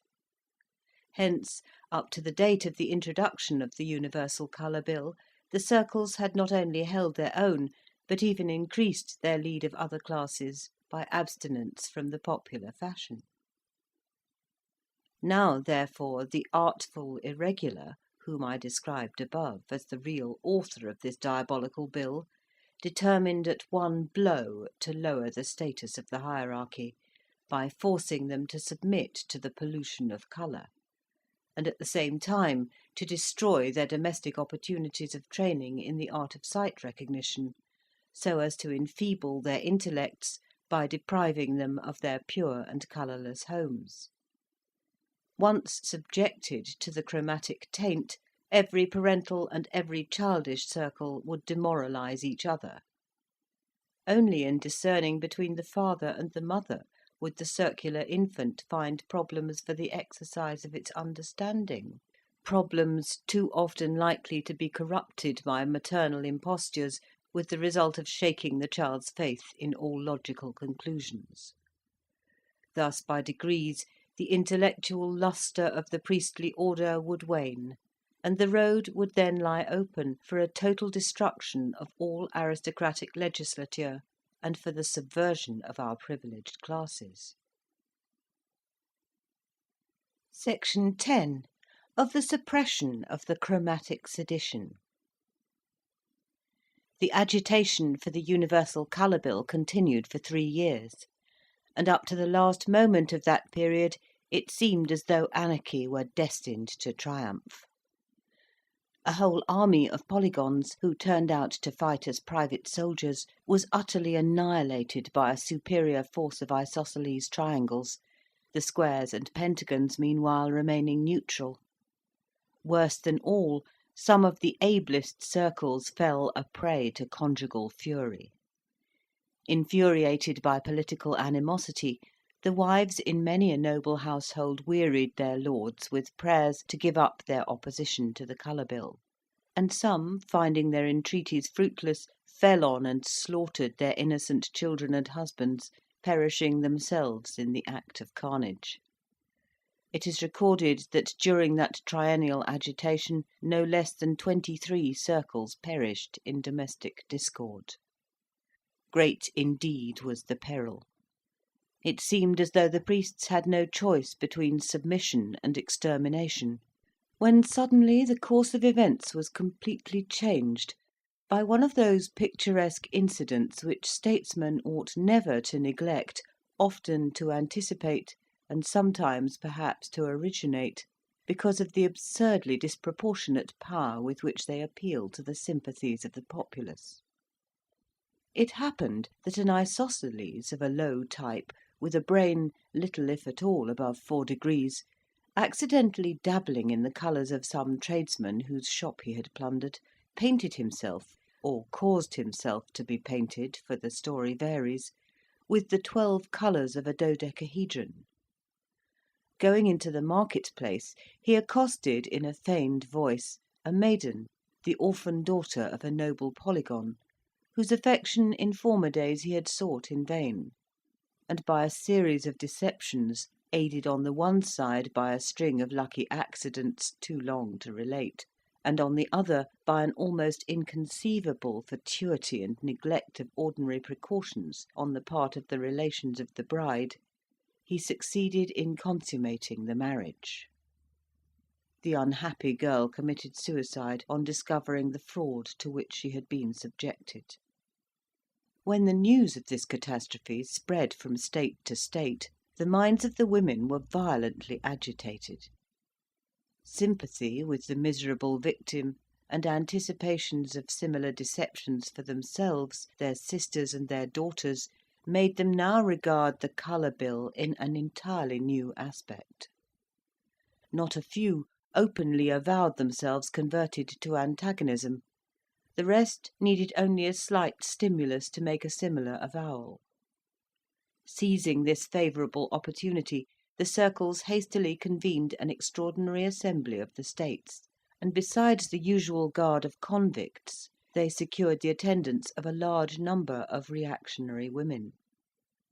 Amidst an unprecedented concourse, the chief circle of those days, by name Pantocyclus, arose to find himself hissed and hooted by 120,000 isosceles. But he secured silence by declaring that henceforth the circles would enter on a policy of concession. Yielding to the wishes of the majority, they would accept the colour bill.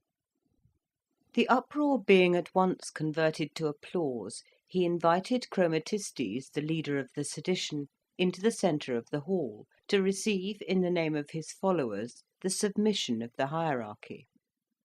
Then followed a speech, a masterpiece of rhetoric, which occupied nearly a day in the delivery, and to which no summary can do justice. With a grave appearance of impartiality, he declared that as they were now finally committing themselves to reform or innovation, it was desirable that they should take one last view of the perimeter of the whole subject, its defects as well as its advantages. Gradually introducing the mention of the dangers to the tradesman, the professional classes, and the gentleman, he silenced the rising murmurs of the isosceles by reminding them that, in spite of all these defects, he was willing to accept the bill if it was approved by the majority. But it was manifest that all, except the isosceles, were moved by his words, and were either neutral or averse to the bill. Turning now to the workmen, he asserted that their interests must not be neglected, and that, if they intended to accept the colour bill, they ought at least to do so with a full view of the consequences. Many of them, he said, were on the point of being admitted to the class of the regular triangles. Others anticipated for their children a distinction they could not hope for themselves. That honourable ambition would now have to be sacrificed.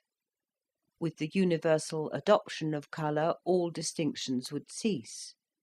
Regularity would be confused with irregularity. Development would give place to retrogression.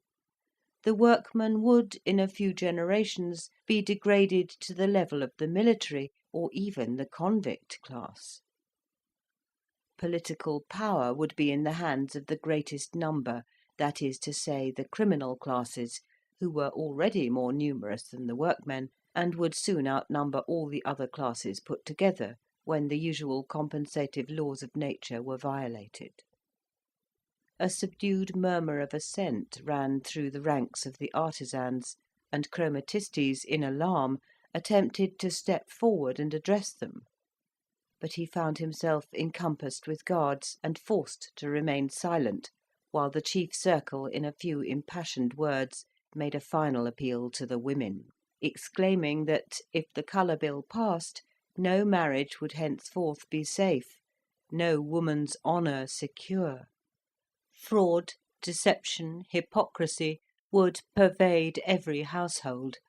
Domestic bliss would share the fate of the constitution and pass to speedy perdition. Sooner than this, he cried, come death.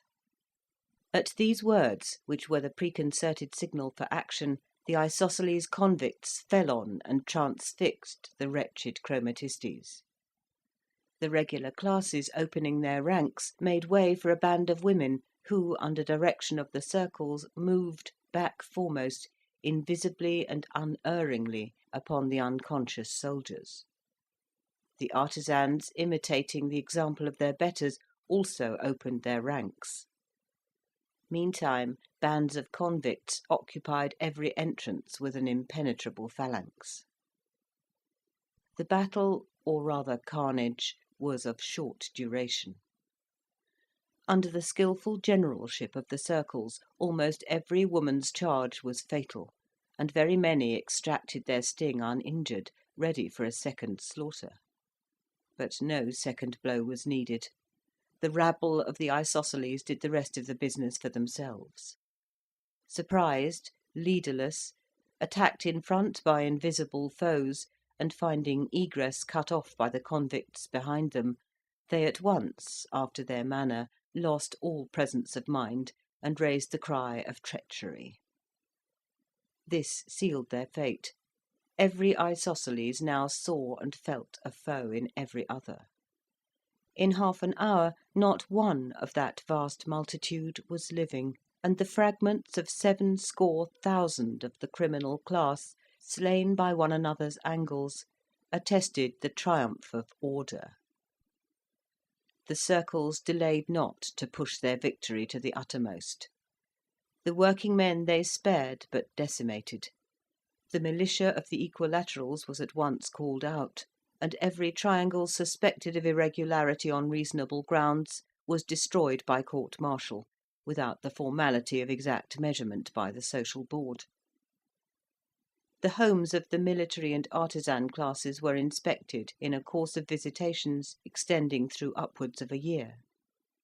And during that period every town, village, and hamlet was systematically purged of that excess of the lower orders which had been brought about by the neglect to pay the tribute of criminals to the schools and university, and by the violation of other natural laws of the constitution of Flatland.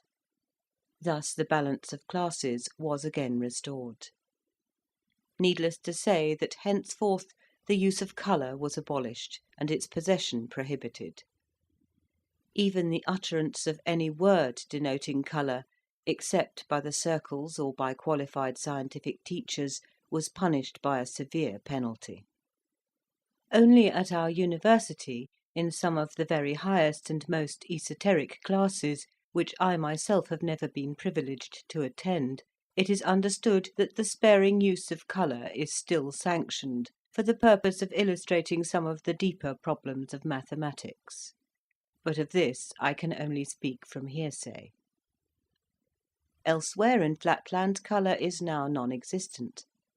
The art of making it is known to only one living person, the chief circle for the time being, and by him it is handed down on his deathbed to none but his successor.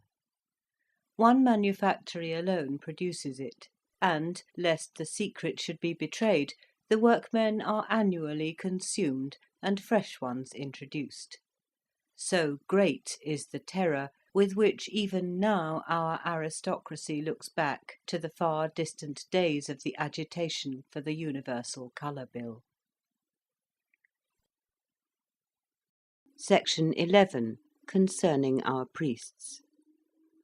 It is high time that I should pass from these brief and discursive notes about things in Flatland to the central event of this book, my initiation into the mysteries of space. That is my subject. All that has gone before is merely preface. For this reason, I must omit many matters of which the explanation would not, I flatter myself, be without interest for my readers; as, for example, our method of propelling and stopping ourselves, although destitute of feet. the means by which we give fixity to structures of wood, stone, or brick, although of course we have no hands, nor can we lay foundations as you can, nor avail ourselves of the lateral pressure of the earth. The manner in which the rain originates in the intervals between our various zones, so that the northern regions do not intercept the moisture from falling on the southern. The nature of our hills and mines, our trees and vegetables, our seasons and harvests. Our alphabet and method of writing adapted to our linear tablets. These and 100 other details of our physical existence I must pass over, nor do I mention them now, except to indicate to my readers that their omission proceeds not from forgetfulness on the part of the author, but from his regard for the time of the reader. Yet, before I proceed to my legitimate subject, some few final remarks will no doubt be expected by my readers upon those pillars and mainstays of the constitution of Flatland, the controllers of our conduct and shapers of our destiny, the objects of universal homage and almost of adoration. Need I say that I mean our circles or priests? When I call them priests, let me not be understood as meaning no more than the term denotes with you. With us, our priests are administrators of all business, art, and science, directors of trade, commerce, generalship, architecture, engineering, education, statesmanship, legislature, morality, theology. Doing nothing themselves, they are the causes of everything worth doing that is done by others. Although popularly every one called a circle is deemed a circle, yet among the better educated classes it is known that no circle is really a circle, but only a polygon with a very large number of very small sides. In proportion to the number of the sides, the polygon approximates to a circle, and when the number is very great, say for example 300 or 400, it is extremely difficult for the most delicate touch to feel any polygonal angles. Let me say rather, it would be difficult, for, as I have shown above, recognition by feeling is unknown among the highest society, and to feel a circle would be considered a most audacious insult. This habit of abstention from feeling in the best society enables a circle the more easily to sustain the veil of mystery in which from his earliest years he is wont to enwrap the exact nature of his perimeter or circumference. 3 feet being the average perimeter, it follows that, in a polygon of 300 sides, each side will be no more than the 100th part of a foot in length, or little more than the 10th part of an inch, and in a polygon of 600 or 700 sides, the sides are little larger than the diameter of a Spaceland pinhead. It is always assumed, by courtesy, that the chief circle for the time being has 10,000 sides. The ascent of the posterity of the circles in the social scale is not restricted, as it is among the lower regular classes, by the law of nature, which limits the increase of sides to 1 in each generation. If it were so, the number of sides in a circle would be a mere question of pedigree and arithmetic, and the 497th descendant of an equilateral triangle would necessarily be a polygon with 500 sides. But this is not the case. Nature's law prescribes 2 antagonistic decrees affecting circular propagation. First, that as the race climbs higher in the scale of development, so development shall proceed at an accelerated pace. Second, that in the same proportion the race shall become less fertile. Consequently, in the home of a polygon of 400 or 500 sides, it is rare to find a son. More than one is never seen. On the other hand, the son of a 500-sided polygon has been known to possess 550 or even 600 sides. Art also steps in to help the process of the higher evolution. Our physicians have discovered that the small and tender sides of an infant polygon of the higher class can be fractured, and his whole frame reset, with such exactness that a polygon of 200 or 300 sides sometimes, by no means always, for the process is attended with serious risk, but sometimes overleaps 200 or 300 generations, and, as it were, doubles at a stroke the number of his progenitors and the nobility of his descent. Many a promising child is sacrificed in this way. Scarcely 1 out of 10 survives. Yet so strong is the parental ambition among those polygons who are, as it were, on the fringe of the circular class, that it is very rare to find a nobleman of that position in society who has neglected to place his firstborn son in the circular neo-therapeutic gymnasium before he has attained the age of a month. 1 year determines success or failure.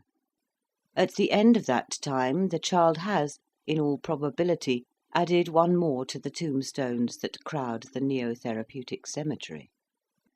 But on rare occasions a glad procession bears back the little one to his exultant parents, no longer a polygon, but a circle, at least by courtesy. And a single instance of so blessed a result induces multitudes of polygonal parents to submit to similar domestic sacrifices, which have a dissimilar issue. Section 12. Of the doctrine of our priests. As to the doctrine of the circles, it may briefly be summed up in a single maxim: attend to your configuration.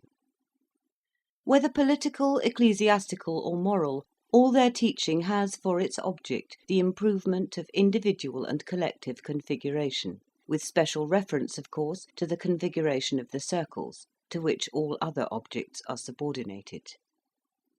It is the merit of the circles that they have effectually suppressed those ancient heresies which led men to waste energy and sympathy in the vain belief that conduct depends upon will, effort, training, encouragement, praise, or anything else but configuration.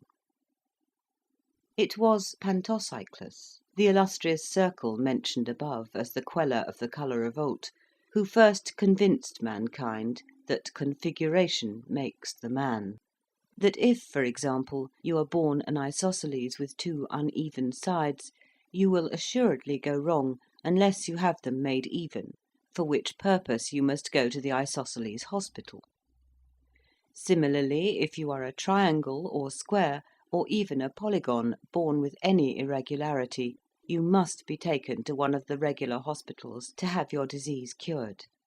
Otherwise you will end your days in the state prison, or by the angle of the state executioner.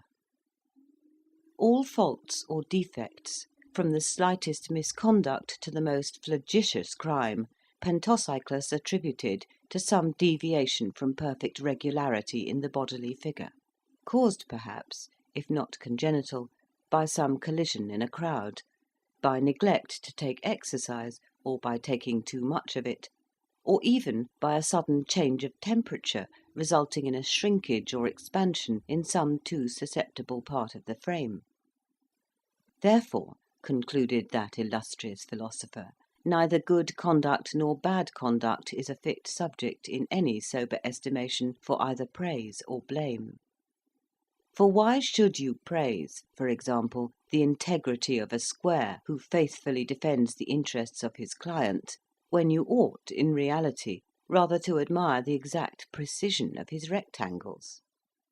Or again, why blame a lying, thievish isosceles, when you ought rather to deplore the incurable inequality of his sides?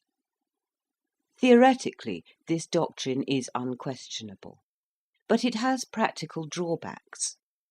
In dealing with an isosceles, if a rascal pleads that he cannot help stealing because of his unevenness, you reply that for that very reason, because he cannot help being a nuisance to his neighbours, you, the magistrate, cannot help sentencing him to be consumed, and there's an end of the matter. But in little domestic difficulties, where the penalty of consumption or death is out of the question, this theory of configuration sometimes comes in awkwardly, and I must confess that occasionally, when one of my own hexagonal grandsons pleads, as an excuse for his disobedience, that a sudden change of the temperature has been too much for his perimeter, and that I ought to lay the blame not on him but on his configuration, which can only be strengthened by abundance of the choicest sweetmeats, I neither see my way logically to reject, nor practically to accept, his conclusions. For my own part, I find it best to assume that a good sound scolding or castigation has some latent and strengthening influence on my grandson's configuration, though I own that I have no grounds for thinking so. At all events, I am not alone in my way of extricating myself from this dilemma, for I find that many of the highest circles, sitting as judges in law courts, use praise and blame towards regular and irregular figures; and in their homes I know by experience that, when scolding their children, they speak about right or wrong as vehemently and passionately as if they believed that these names represented real existences, and that a human figure is really capable of choosing between them. Consistently carrying out their policy of making configuration the leading idea in every mind, the circles reverse the nature of that commandment which in Spaceland regulates the relations between parents and children. With you, children are taught to honour their parents. With us, next to the circles, who are the chief object of universal homage, a man is taught to honour his grandson, if he has one, or if not, his son. By honour, however, is by no means meant indulgence, but a reverent regard for their highest interests. And the circles teach that the duty of fathers is to subordinate their own interests to those of posterity, thereby advancing the welfare of the whole state, as well as that of their own immediate descendants. The weak point in the system of the circles, if a humble square may venture to speak of anything circular as containing any element of weakness, appears to me to be found in their relations with women. As it is of the utmost importance for society that irregular births should be discouraged, it follows that no woman who has any irregularities in her ancestry is a fit partner for one who desires that his posterity should rise by regular degrees in the social scale. Now, the irregularity of a male is a matter of measurement, but as all women are straight, and therefore visibly regular, so to speak, one has to devise some other means of ascertaining what I may call their invisible irregularity; that is to say, their potential irregularities as regards possible offspring. This is effected by carefully kept pedigrees, which are preserved and supervised by the state, and without a certified pedigree no woman is allowed to marry. Now it might have been supposed that a circle, proud of his ancestry and regardful for a posterity which might possibly issue hereafter in a chief circle, would be more careful than any other to choose a wife who had no blot on her escutcheon. But it is not so. The care in choosing a regular wife appears to diminish as one rises in the social scale. Nothing would induce an aspiring isosceles, who had hopes of generating an equilateral son, to take a wife who reckoned a single irregularity among her ancestors. A square or pentagon, who is confident that his family is steadily on the rise, does not inquire above the 500th generation. A hexagon or dodecahedron is even more careless of the wife's pedigree. But a circle has been known deliberately to take a wife who has had an irregular great-grandfather, and all because of some slight superiority of lustre, or because of the charms of a low voice, which, with us, even more than with you, is thought an excellent thing in woman. Such ill-judged marriages are, as might be expected, barren, if they do not result in positive irregularity or in diminution of sides. But none of these evils have hitherto proved sufficiently deterrent. The loss of a few sides in a highly developed polygon is not easily noticed, and is sometimes compensated by a successful operation in the neo-therapeutic gymnasium, as I have described above. And the circles are too much disposed to acquiesce in infecundity as a law of the superior development.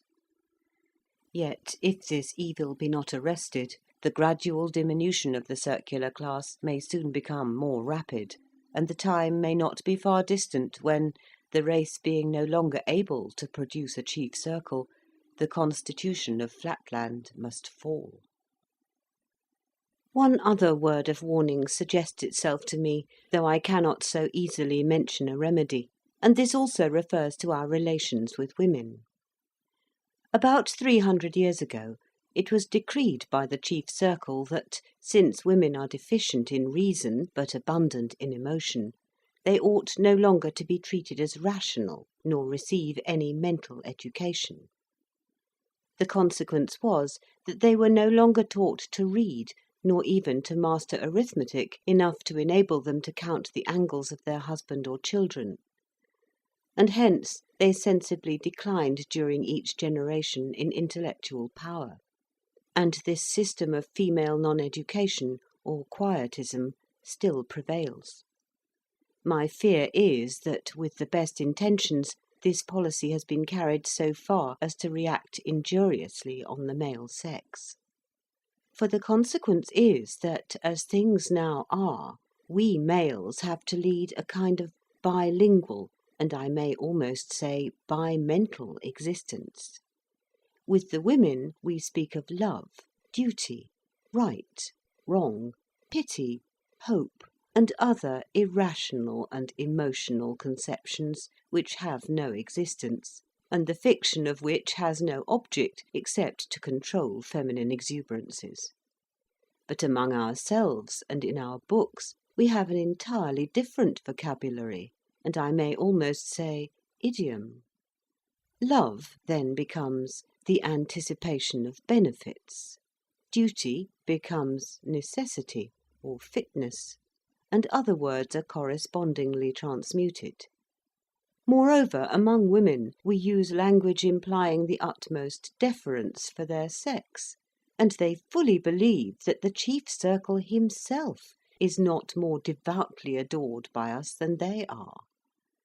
But behind their backs they are both regarded and spoken of, by all except the very young, as being little better than mindless organisms. Our theology also in the women's chambers is entirely different from our theology elsewhere. Now, my humble fear is that this double training, in language as well as in thought, imposes somewhat too heavy a burden upon the young, especially when, at the age of 3 years old, they are taken from the maternal care and taught to unlearn the old language, except for the purpose of repeating it in the presence of their mothers and nurses, and to learn the vocabulary and idiom of science. Already, methinks, I discern a weakness in the grasp of mathematical truth at the present time, as compared with the more robust intellect of our ancestors 300 years ago. I say nothing of the possible danger if a woman should ever surreptitiously learn to read, and convey to her sex the result of her perusal of a single popular volume; nor of the possibility that the indiscretion or disobedience of some infant male might reveal to a mother the secrets of the logical dialect. On the simple ground of the enfeebling of the male intellect, I rest this humble appeal to the highest authorities to reconsider the regulations of female education. Section 13. How I had a vision of Lineland. It was the last day but one of the 1999th year of our era, and the first day of the long vacation. Having amused myself till a late hour with my favourite recreation of geometry, I had retired to rest with an unsolved problem in my mind. In the night I had a dream. Reader's note: the following paragraph makes reference to a diagram. The diagram is headed "My View of Lineland." Beneath this title, and centrally placed, is a square labelled myself. Under that, from left to right on a horizontal plane, are 4 dots labelled women, a short dash labelled a boy, 6 longer dashes marked men, then, directly below myself, a thick dash labelled the king, with an eye looking out from either end. Under the eyes is written, "The king's eyes much larger than the reality," showing that his Majesty could see nothing but a point. The horizontal line then continues towards the right, with 7 dashes marked men, 1 dash marked a boy, and 7 dots marked women. End of reader's note. I saw before me a vast multitude of small straight lines, which I naturally assumed to be women, interspersed with other beings still smaller and of the nature of lustrous points, all moving to and fro in one and the same straight line, and, as nearly as I could judge, with the same velocity. A noise of confused, multitudinous chirping or twittering issued from them at intervals as long as they were moving, but sometimes they ceased from motion, and then all was silence. Approaching one of the largest of what I thought to be women, I accosted her, but received no answer. A second and third appeal on my part were equally ineffectual. Losing patience at what appeared to me intolerable rudeness, I brought my mouth into a position full in front of her mouth, so as to intercept her motion, and loudly repeated my question. "Woman, what signifies this concourse, and this strange and confused chirping, and this monotonous motion to and fro in one and the same straight line?" "I am no woman," replied the small line. "I am the monarch of the world. But thou, whence intrudest thou into my realm of Lineland?"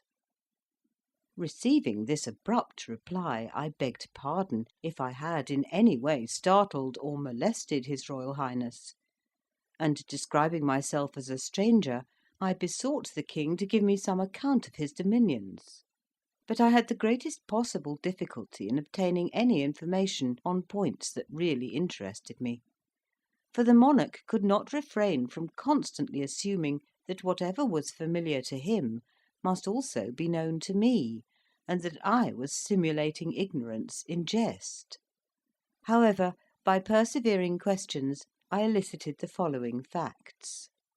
It seemed that this poor ignorant monarch, as he called himself, was persuaded that the straight line which he called his kingdom, and in which he passed his existence, constituted the whole of the world, and indeed the whole of space.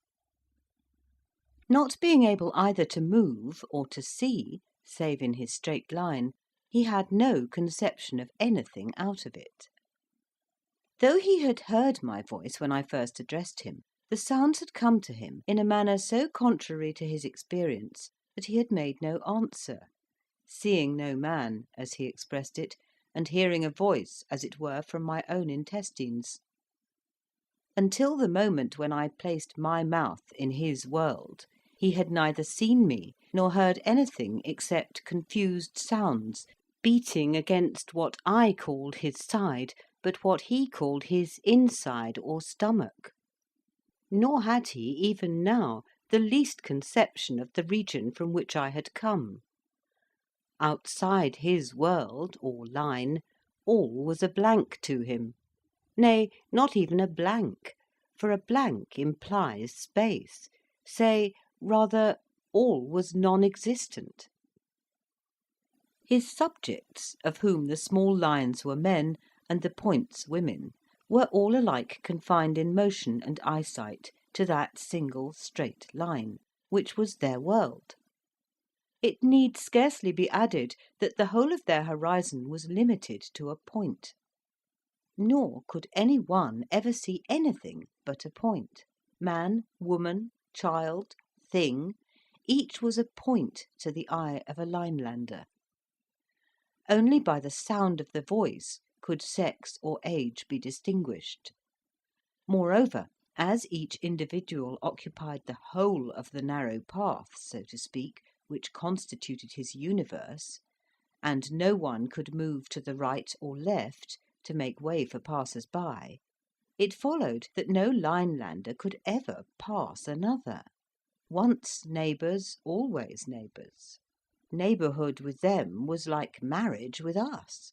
Neighbours remained neighbours till death did them part.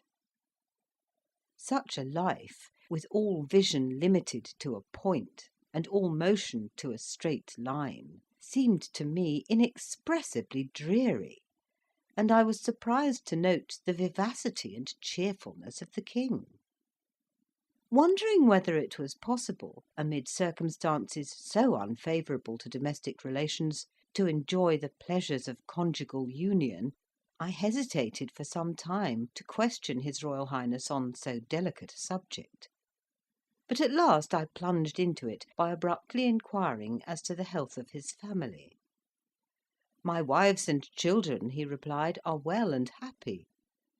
Staggered at this answer, for in the immediate proximity of the monarch, as I had noted in my dream before I entered Lineland, there were none but men, I ventured to reply, "Pardon me, but I cannot imagine how your Royal Highness can at any time either see or approach their Majesties, when there are at least half a dozen intervening individuals whom you can neither see through nor pass by.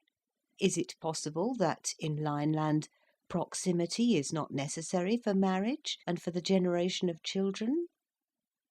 "How can you ask so absurd a question?"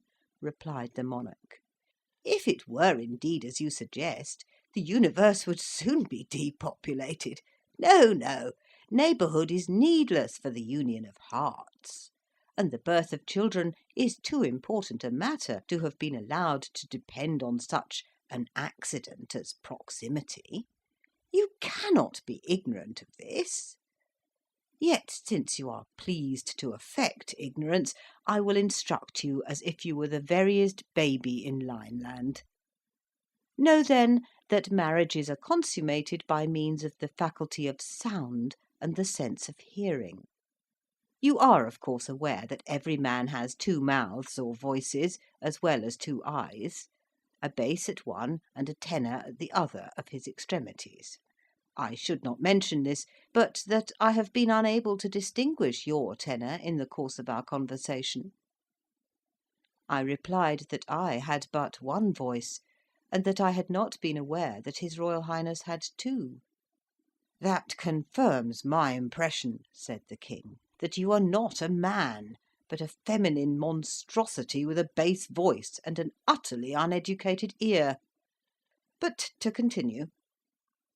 Nature herself having ordained that every man should wed two wives—" "Why two?" asked I. "You carry your affected simplicity too far," he cried. "How can there be a completely harmonious union without the combination of the four in one, viz., the bass and tenor of the man, and the soprano and contralto of the two women?" "But supposing," said I, "that a man should prefer one wife, or three?" "It is impossible," he said. "It is as inconceivable as that two and one should make five, or that the human eye should see a straight line." I would have interrupted him, but he proceeded as follows: "Once in the middle of each week, a law of nature compels us to move to and fro with a rhythmic motion of more than usual violence, which continues for the time you would take to count 101.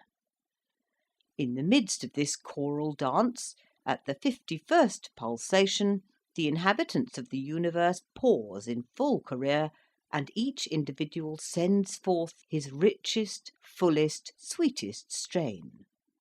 It is in this decisive moment that all our marriages are made. So exquisite is the adaptation of bass to treble, of tenor to contralto, that oftentimes the loved ones, though 20,000 leagues away, recognise at once the responsive note of their destined lover, and penetrating the paltry obstacles of distance, love unites the three. The marriage in that instant consummated results in a threefold male and female offspring, which takes its place in Lineland." "What, always threefold?" said I. "Must one wife, then, always have twins?" "Base-voiced monstrosity! Yes," replied the King. "How else could the balance of the sexes be maintained, if 2 girls were not born for every boy? Would you ignore the very alphabet of nature?" He ceased, speechless for fury, and some time elapsed before I could induce him to resume his narrative. "You will not, of course, suppose that every bachelor among us finds his mates at the first wooing in this universal marriage chorus. On the contrary, the process is by most of us many times repeated. Few are the hearts whose happy lot it is at once to recognise in each other's voices the partner intended for them by Providence, and to fly into a reciprocal and perfectly harmonious embrace. With most of us the courtship is of long duration. The wooers' voices may perhaps accord with one of the future wives, but not with both, or not at first with either, or the soprano and contralto may not quite harmonise. In such cases nature has provided that every weekly chorus shall bring the 3 lovers into closer harmony. Each trial of voice, each fresh discovery of discord, almost imperceptibly induces the less perfect to modify his or her vocal utterance, so as to approximate to the more perfect. And after many trials and many approximations, the result is at last achieved. There comes a day at last when, while the wonted marriage chorus goes forth from universal Lineland, the 3 far-off lovers suddenly find themselves in exact harmony, and before they are aware, the wedded triplet is wrapped vocally into a duplicate embrace, and nature rejoices over 1 more marriage and over 3 more births. Section 14. How I vainly tried to explain the nature of Flatland. Thinking that it was time to bring down the monarch from his raptures to the level of common sense, I determined to endeavour to open up to him some glimpses of the truth, that is to say, of the nature of things in Flatland. So I began thus: "How does your Royal Highness distinguish the shapes and positions of his subjects? I, for my part, noticed by the sense of sight, before I entered your kingdom, that some of your people are lines and others points, and that some of the lines are larger—" "You speak of an impossibility," interrupted the King. "You must have seen a vision, for to detect the difference between a line and a point by the sense of sight is, as every one knows, in the nature of things, impossible. But it can be detected by the sense of hearing, and by the same means my shape can be exactly ascertained. Behold me, I am a line, the longest in Lineland, over 6 inches of space." "Of length," I ventured to suggest. "Fool," said he, "space is length. Interrupt me again, and I have done." I apologised, but he continued scornfully: "Since you are impervious to argument, you shall hear with your ears how by means of my 2 voices I reveal my shape to my wives, who are at this moment 6,000 miles, 70 yards, 2 feet, 8 inches away, the one to the north, the other to the south. Listen, I call to them."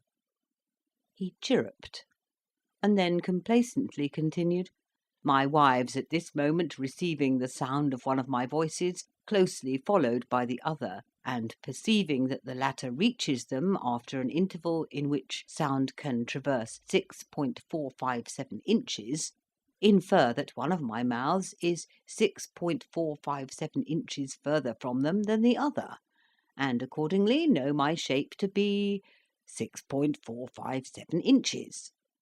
But you will, of course, understand that my wives do not make this calculation every time they hear my 2 voices. They made it once for all before we were married. But they could make it at any time. and in the same way I can estimate the shape of any of my male subjects by the sense of sound."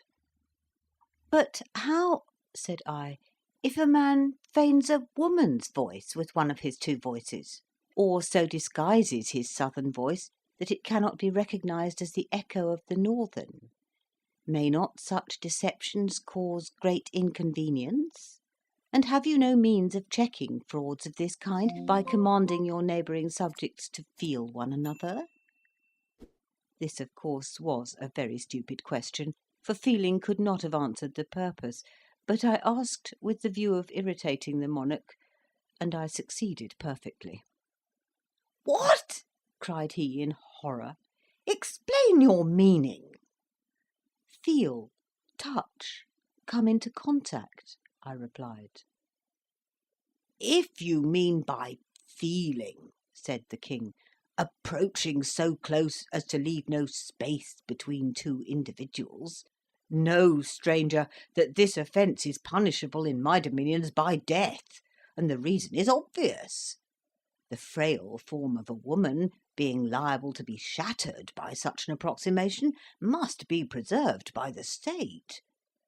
But since women cannot be distinguished by the sense of sight from man, the law ordains universally that neither man nor woman shall be approached so closely as to destroy the interval between the approximator and the approximated. And indeed, what possible purpose would be served by this illegal and unnatural excess of approximation which you call touching, when all the ends of so brutal and coarse a process are attained at once more easily and more exactly by the sense of hearing? As to your suggested danger of deception, it is non-existent, for the voice, being the essence of one's being, cannot be thus changed at will. But come, suppose that I had the power of passing through solid things, so that I could penetrate my subjects one after another, even to the number of 1,000,000,000, verifying the size and distance of each by the sense of feeling. How much time and energy would be wasted in this clumsy and inaccurate method!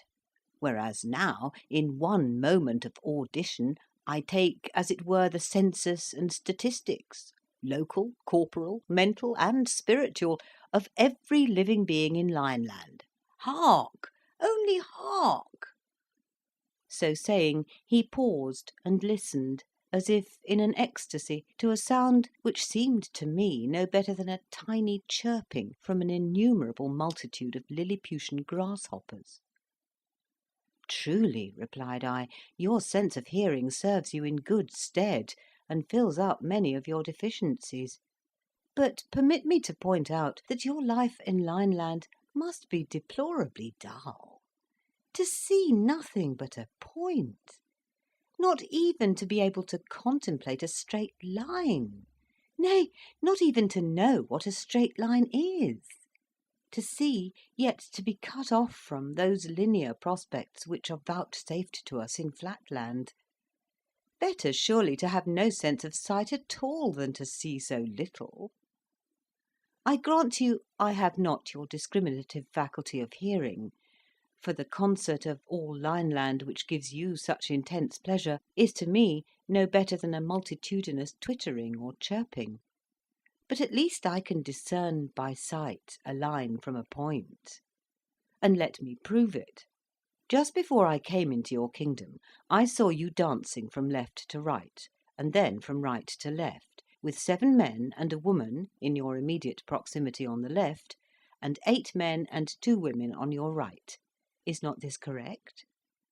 "It is correct," said the king, "so far as the numbers and sexes are concerned, though I know not what you mean by right and left.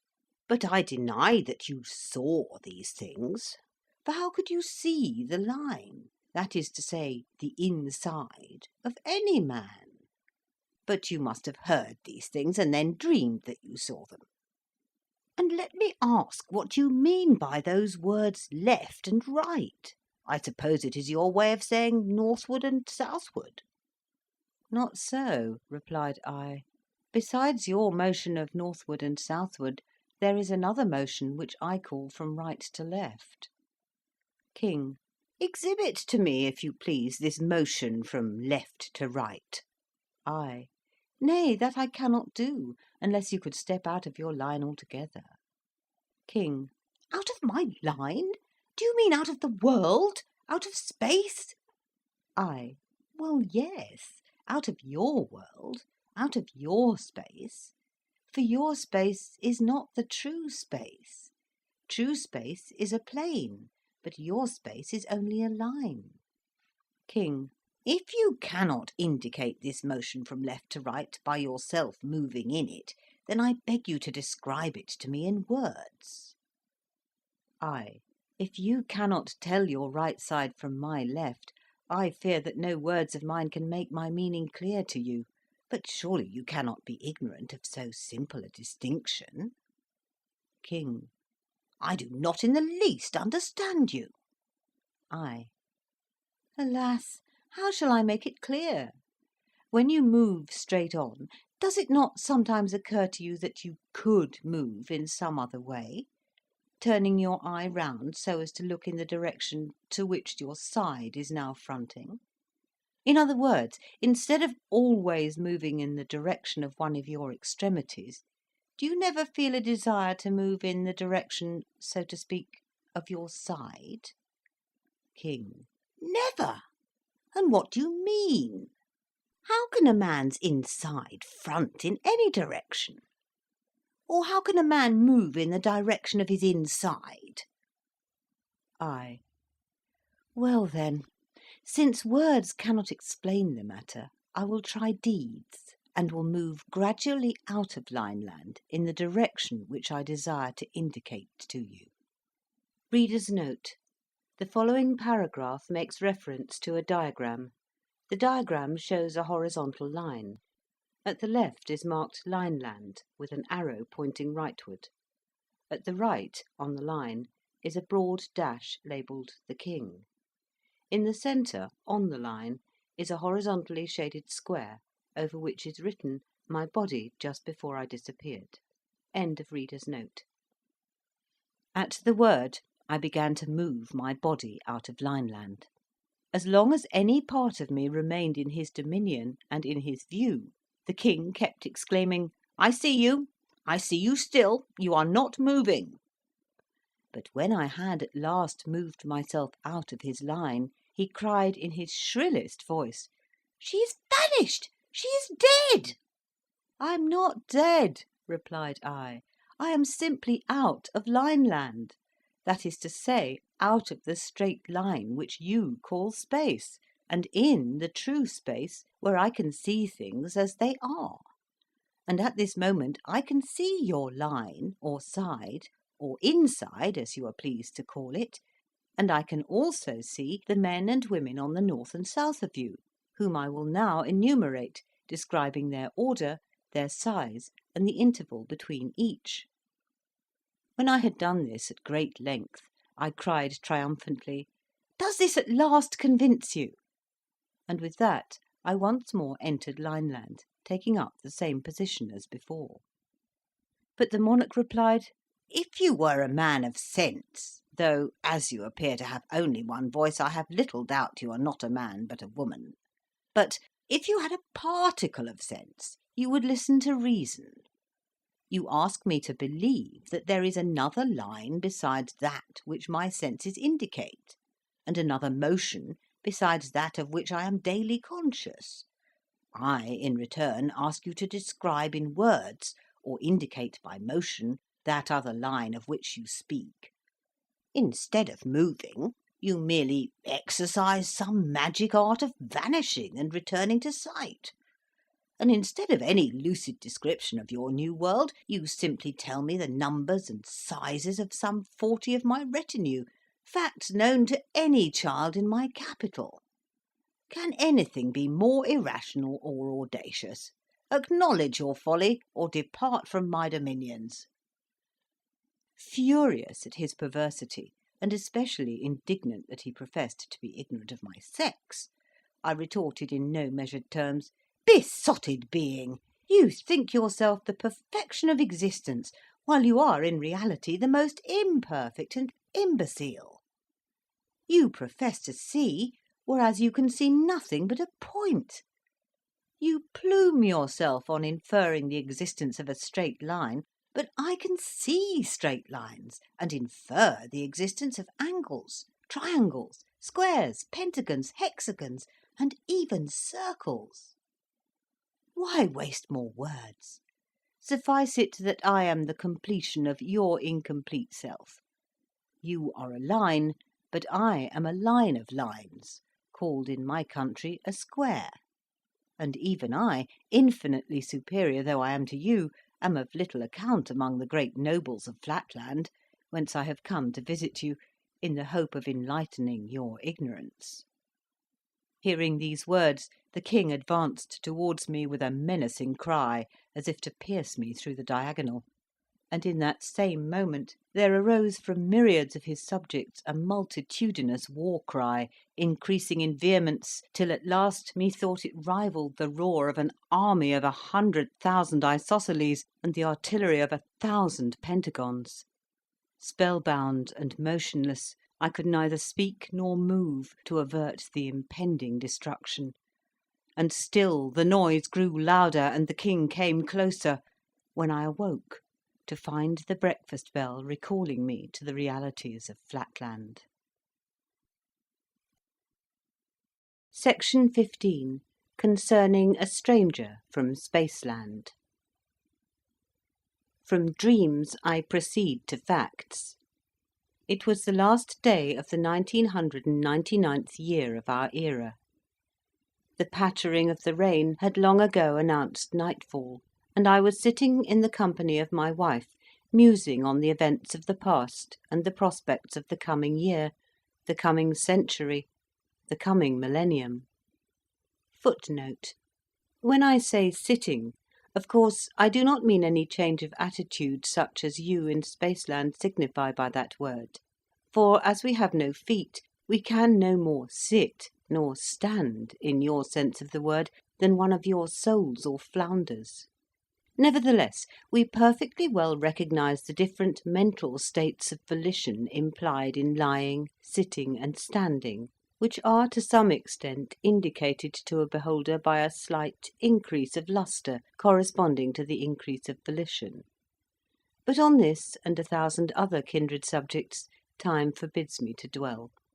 End of footnote.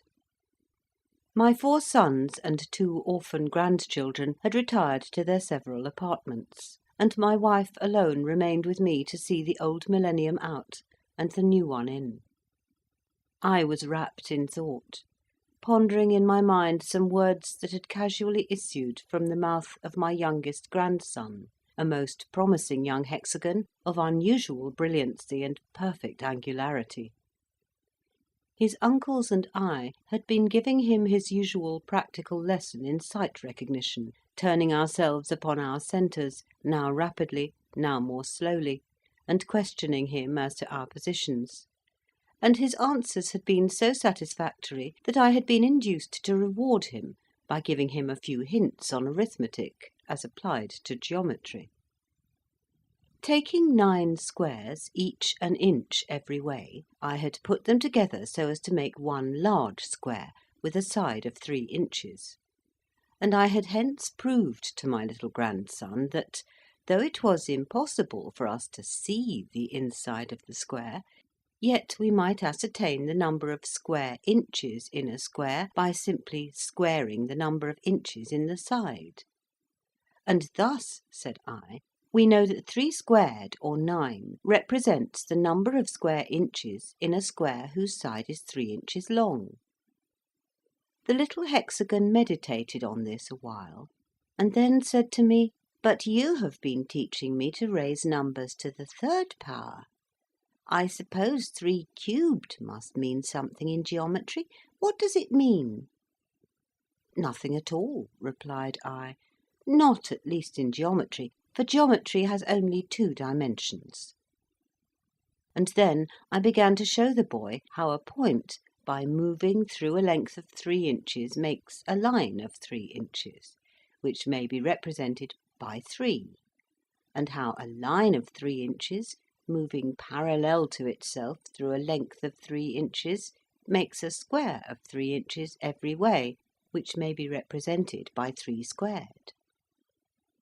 Upon this, my grandson, again returning to his former suggestion, took me up rather suddenly, and exclaimed, "Well then, if a point by moving 3 inches makes a line of 3 inches represented by 3, and if a straight line of 3 inches moving parallel to itself makes a square of 3 inches every way represented by 3 squared, it must be that a square of 3 inches every way, moving somehow parallel to itself, but I don't see how, must make a something else, but I don't see what, of 3 inches every way, and this must be represented by 3 cubed." "Go to bed," said I, a little ruffled by his interruption. "If you would talk less nonsense, you would remember more sense." So my grandson had disappeared in disgrace, and there I sat by my wife's side, endeavouring to form a retrospect of the year 1999, and of the possibilities of the year 2000, but not quite able to shake off the thoughts suggested by the prattle of my bright little hexagon. Only a few sands now remained in the half-hour glass. Rousing myself from my reverie, I turned the glass northward for the last time in the old millennium, and in the act I exclaimed aloud, "The boy is a fool!" Straightway I became conscious of a presence in the room, and a chilling breath thrilled through my very being. "He is no such thing!" cried my wife, "and you are breaking the commandments in thus dishonouring your own grandson." But I took no notice of her. Looking round in every direction, I could see nothing, yet still I felt a presence, and shivered as the cold whisper came again. I started up. "What is the matter?" said my wife. "There is no draught. What are you looking for? There is nothing." There was nothing, and I resumed my seat, again exclaiming, "The boy is a fool, I say. 3 cubed can have no meaning in geometry." At once there came a distinctly audible reply. "The boy is not a fool, and 3 cubed has an obvious geometrical meaning." My wife, as well as myself, heard the words, although she did not understand their meaning, and both of us sprang forward in the direction of the sound. What was our horror when we saw before us a figure! At the first glance it appeared to be a woman seen sideways, but a moment's observation showed me that the extremities passed into dimness too rapidly to represent one of the female sex, and I should have thought it a circle, only that it seemed to change its size in a manner impossible for a circle, or for any irregular figure of which I had had experience. But my wife had not my experience, nor the coolness necessary to note these characteristics. With the usual hastiness and unreasoning jealousy of her sex, she flew at once to the conclusion that a woman had entered the house through some small aperture. "How comes this person here?" she exclaimed. "You promised me, my dear, that there should be no ventilators in our new house." "Nor are there any," said I. "But what makes you think that the stranger is a woman? I see by my power of sight recognition—" "Oh, I have no patience with your sight recognition," replied she. "Feeling is believing, and a straight line to the touch is worth a circle to the sight. 2 proverbs very common with the frailer sex in Flatland." "Well," said I, for I was afraid of irritating her, "if it must be so, demand an introduction." Assuming her most gracious manner, my wife advanced towards the stranger. "Permit me, madam, to feel and be felt by—" then suddenly recoiling, "Oh, it is not a woman, and there are no angles either, not a trace of one. Can it be that I have so misbehaved to a perfect circle?" "I am indeed, in a sense, a circle," replied the voice, "and a more perfect circle than any in Flatland. But, to speak more accurately, I am many circles in one." Then he added more mildly, "I have a message, dear madam, to your husband, which I must not deliver in your presence, and if you would suffer us to retire for a few minutes." But my wife would not listen to the proposal that our august visitor should so incommode himself, and assuring the circle that the hour for her own retirement had long passed, with many reiterated apologies for her recent indiscretion, she at last retreated to her apartment. I glanced at the half-hour glass. The last sands had fallen. The second millennium had begun. Section 16. How the stranger vainly endeavoured to reveal to me in words the mysteries of Spaceland. As soon as the sound of my wife's retreating footsteps had died away, I began to approach the stranger, with the intention of taking a nearer view, and of bidding him be seated; but his appearance struck me dumb and motionless with astonishment. Without the slightest symptoms of angularity, he nevertheless varied every instant, with gradations of size and brightness scarcely possible for any figure within the scope of my experience. The thought flashed across me that I might have before me a burglar or cut-throat, some monstrous irregular isosceles, who, by feigning the voice of a circle, had obtained admission somehow into the house, and was now preparing to stab me with his acute angle. In a sitting-room, the absence of fog, and the season happened to be remarkably dry, made it difficult for me to trust to sight recognition, especially at the short distance at which I was standing. Desperate with fear, I rushed forward with an unceremonious "You must permit me, sir," and felt him. My wife was right. There was not the trace of an angle, not the slightest roughness or inequality. Never in my life had I met with a more perfect circle. He remained motionless while I walked round him, beginning from his eye and returning to it again. Circular he was throughout, a perfectly satisfactory circle. There could not be a doubt of it. Then followed a dialogue, which I will endeavour to set down as near as I can recollect it, omitting only some of my profuse apologies, for I was covered with shame and humiliation that I, a square, should have been guilty of the impertinence of feeling a circle. It was commenced by the stranger, with some impatience at the lengthiness of my introductory process. Stranger: Have you felt me enough by this time? Are you not introduced to me yet?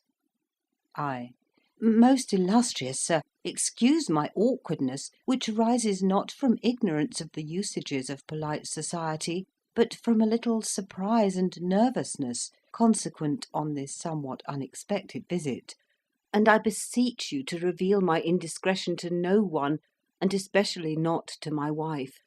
But before your lordship enters into further communications, would he deign to satisfy the curiosity of one who would gladly know whence his visitor came? Stranger: From space. From space, sir. Whence else? I: Pardon me, my lord, but is not your lordship already in space? Your lordship and his humble servant, even at this moment? Stranger: Pooh! What do you know of space? Define space. I: Space, my lord, is height and breadth indefinitely prolonged. Stranger: Exactly. You see, you do not even know what space is. You think it is of 2 dimensions only, but I have come to announce to you a third: height, breadth, and length. I: Your lordship is pleased to be merry. We also speak of length and height, or breadth and thickness, thus denoting 2 dimensions by 4 names. Stranger: But I mean not only 3 names, but 3 dimensions. I: Would your lordship indicate or explain to me in what direction is the 3rd dimension, unknown to me? Stranger: I came from it. It is up above and down below. I. My lord means seemingly that it is northward and southward. Stranger. I mean nothing of the kind. I mean a direction in which you cannot look, because you have no eye in your side. I. Pardon me, my lord. A moment's inspection will convince your lordship that I have a perfect luminary at the juncture of two of my sides. Stranger. Yes, but in order to see into space, you ought to have an eye not on your perimeter, but on your side. That is, on what you would probably call your inside, but we in Spaceland should call it your side. I. An eye in my inside? An eye in my stomach? Your lordship jests. Stranger. I am in no jesting humour. I tell you that I come from space, or, since you will not understand what space means, from the land of 3 dimensions, whence I but lately looked down upon your plane, which you call space, forsooth. From that position of advantage I discerned all that you speak of as solid, by which you mean enclosed on 4 sides, your houses, your churches, your very chests and safes. Yes, even your insides and stomachs, all lying open and exposed to my view. I. Such assertions are easily made, my lord. Stranger. But not easily proved, you mean. But I mean to prove mine. When I descended here, I saw your 4 sons, the pentagons, each in his apartment, and your 2 grandsons, the hexagons. I saw your youngest hexagon remain a while with you, and then retire to his room, leaving you and your wife alone. I saw your isosceles servants, 3 in number, in the kitchen at supper, and the little page in the scullery. Then I came here, and how do you think I came? I. Through the roof, I suppose. Stranger. Not so. Your roof, as you know very well, has been recently repaired, and has no aperture by which even a woman could penetrate. I tell you, I come from space.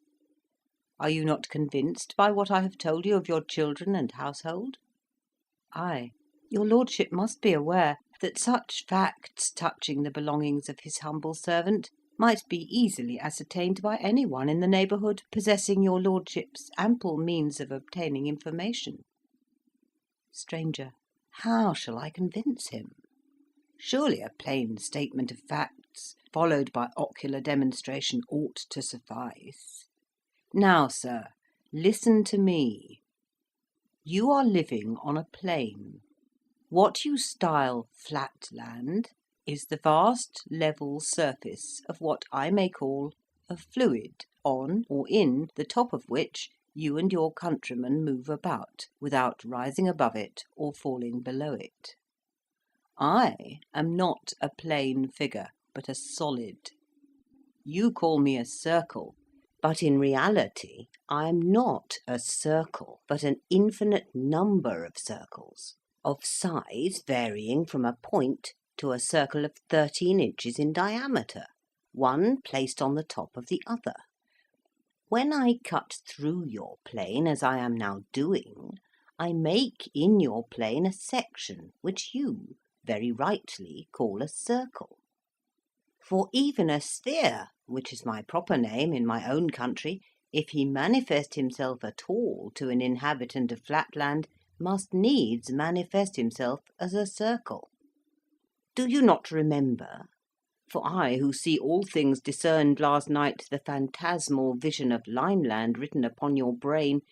Do you not remember, I say, how, when you entered the realm of Lineland, you were compelled to manifest yourself to the king not as a square but as a line, because that linear realm had not dimensions enough to represent the whole of you, but only a slice or section of you? In precisely the same way, your country of 2 dimensions is not spacious enough to represent me, a being of 3. but can only exhibit a slice or section of me, which is what you call a circle. The diminished brightness of your eye indicates incredulity. But now prepare to receive proof positive of the truth of my assertions. You cannot indeed see more than one of my sections or circles at a time, for you have no power to raise your eye out of the plane of Flatland, but you can at least see that, as I rise in space, so my section becomes smaller. See now, I will rise, and the effect upon your eye will be that my circle will become smaller and smaller till it dwindles to a point and finally vanishes. Reader's note: the following paragraph makes reference to a diagram. The diagram shows a horizontal line. Cutting the line, there are 3 spheres. The first, or leftmost, is half above and half below the line, with its equator drawn at the level of the line to indicate the sphere's solid nature. Over it is written, "The sphere with his section at full size." The second, or central sphere, is positioned about 5/6 above the line and 1/6 below, with a circumference drawn at the level of the line. This is labelled 2, the sphere rising. The third, or right-hand sphere, is nearly all above the line, with just a sliver below, the circumference being drawn at the level of the line. This is labelled 3, the sphere on the point of vanishing. At the right-hand end of the line there is an eye marked "My Eye," looking towards the left. End of reader's note. There was no rising that I could see, but he diminished and finally vanished. I winked once or twice to make sure that I was not dreaming, but it was no dream, for from the depths of nowhere came forth a hollow voice, close to my heart it seemed. "Am I quite gone? Are you convinced now? Well, now I will gradually return to Flatland, and you shall see my section become larger and larger." Every reader in Spaceland will easily understand that my mysterious guest was speaking the language of truth and even of simplicity. But to me, proficient though I was in Flatland mathematics, it was by no means a simple matter. The rough diagram given above will make it clear to any Spaceland child that the sphere, ascending in the 3 positions indicated there, must needs have manifested himself to me, or to any Flatlander, as a circle, at first of full size, then small, and at last very small indeed, approaching to a point. But to me, although I saw the facts before me, the causes were as dark as ever.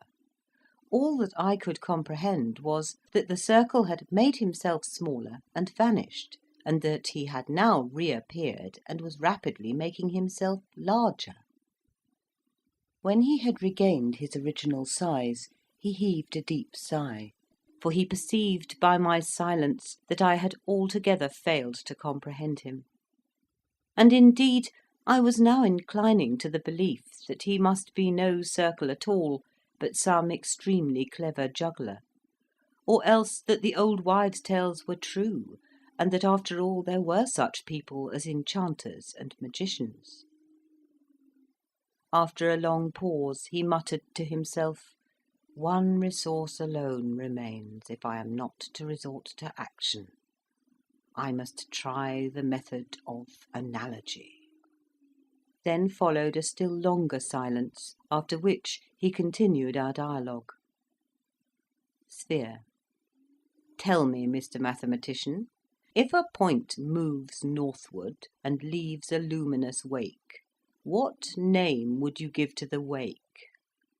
I. A straight line. Sphere. And a straight line has how many extremities? I. 2. Sphere. Now conceive the northward straight line moving parallel to itself, east and west, so that every point in it leaves behind it the wake of a straight line. What name will you give to the figure thereby formed?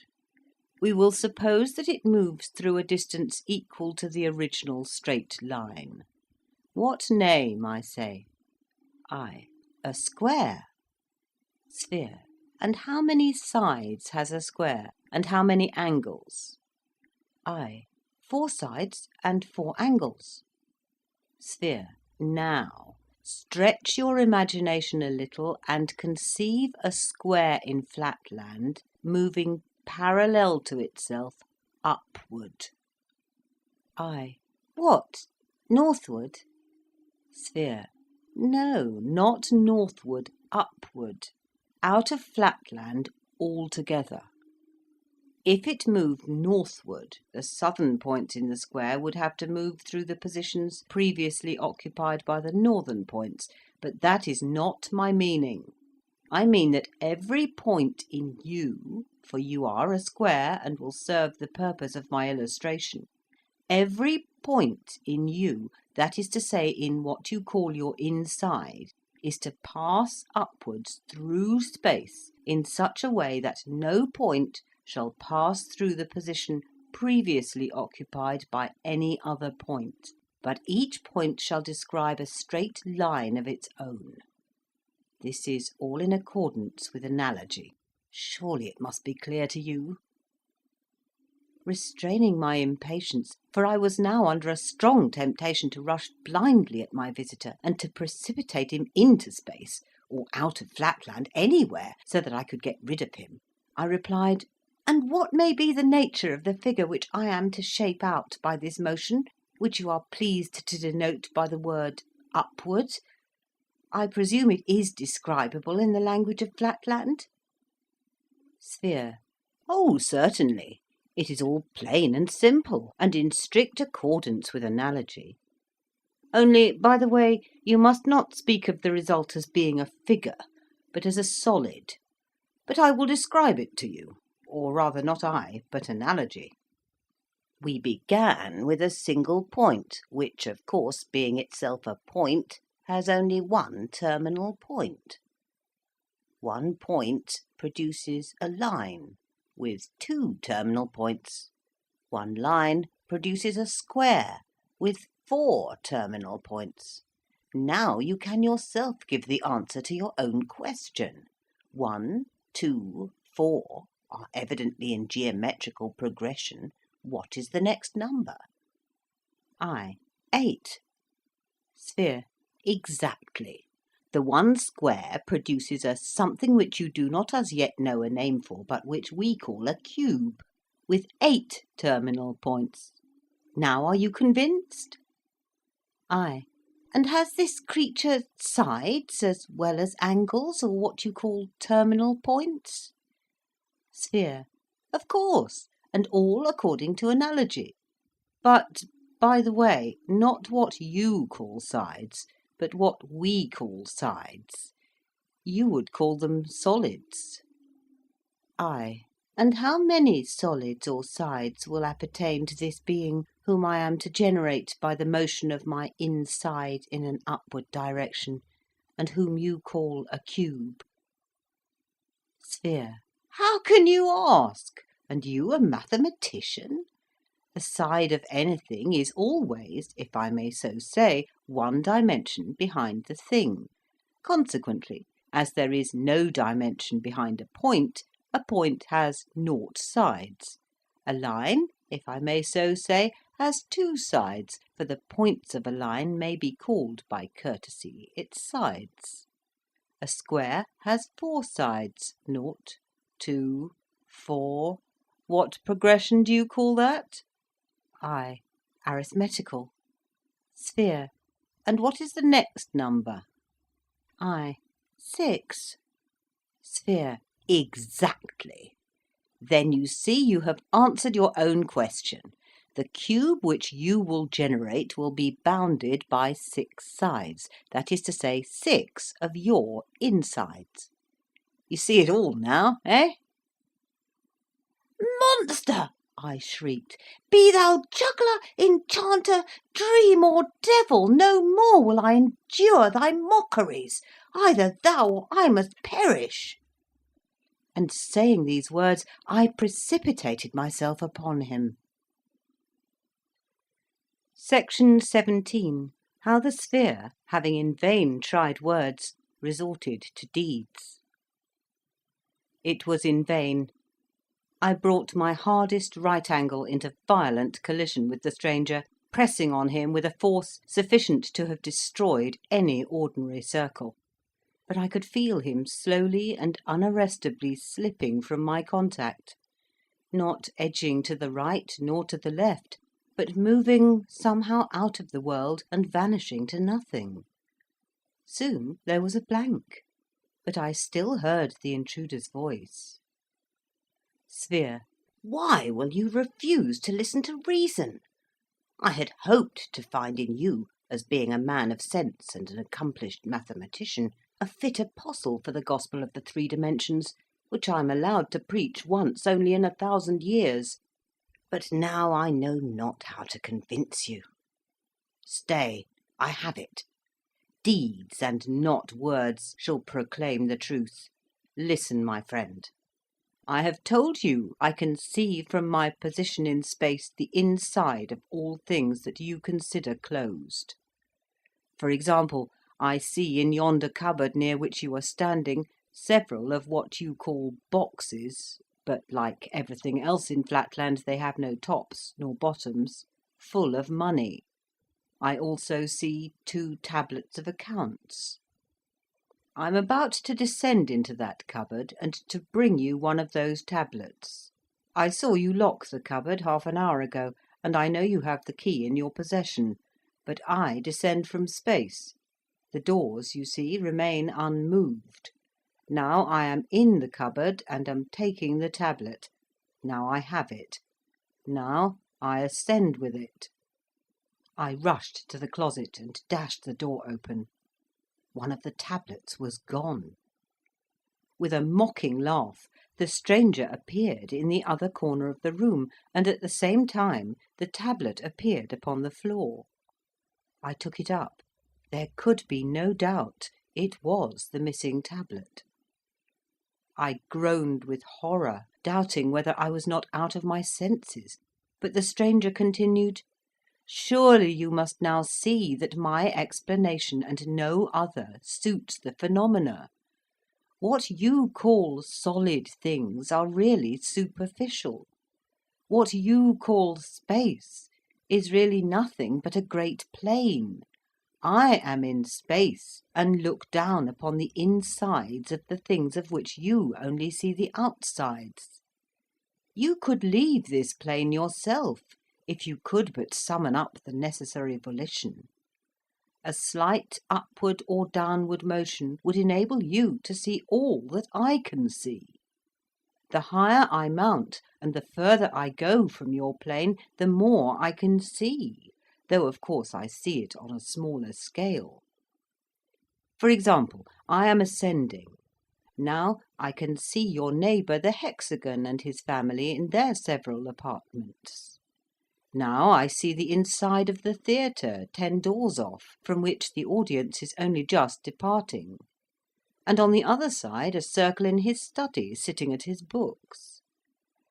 Now I shall come back to you, and as a crowning proof, what do you say to my giving you a touch, just the least touch, in your stomach? It will not seriously injure you, and the slight pain you may suffer cannot be compared with the mental benefit you will receive."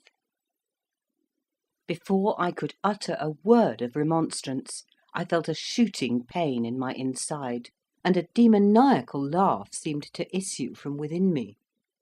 A moment afterwards, the sharp agony had ceased, leaving nothing but a dull ache behind, and the stranger began to reappear, saying, as he gradually increased in size, "There, I have not hurt you much, have I? If you are not convinced now, I don't know what will convince you. What say you?" My resolution was taken. It seemed intolerable that I should endure existence subject to the arbitrary visitations of a magician who could thus play tricks with one's very stomach. If only I could in any way manage to pin him against the wall till help came. Once more I dashed my hardest angle against him, at the same time alarming the whole household by my cries for aid. I believe, at the moment of my onset, the stranger had sunk below our plane, and really found difficulty in rising. In any case, he remained motionless, while I, hearing, as I thought, the sound of some help approaching, pressed against him with redoubled vigour, and continued to shout for assistance. A convulsive shudder ran through the sphere. "This must not be," I thought I heard him say. "Either he must listen to reason, or I must have recourse to the last resource of civilization." Then, addressing me in a louder tone, he hurriedly exclaimed, "Listen! No stranger must witness what you have witnessed. Send your wife back at once, before she enters the apartment. The gospel of 3 dimensions must not be thus frustrated. Not thus must the fruits of 1,000 years of waiting be thrown away. I hear her coming. Back! Back! Away from me! Or you must go with me, whither you know not, into the land of 3 dimensions." "Fool! Madman! Irregular!" I exclaimed. "Never will I release thee. Thou shalt pay the penalty of thine impostures." "Ha! Is it come to this?" thundered the stranger. "Then meet your fate. Out of your plane you go. Once, twice, thrice. 'Tis done."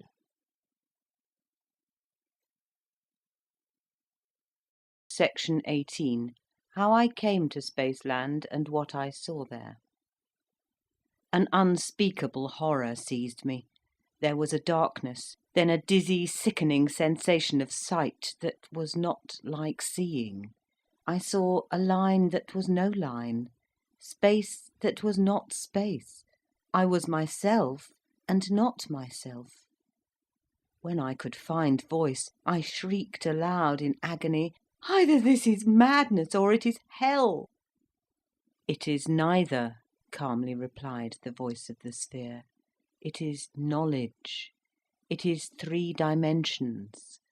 Open your eye once again, and try to look steadily." I looked, and behold, a new world.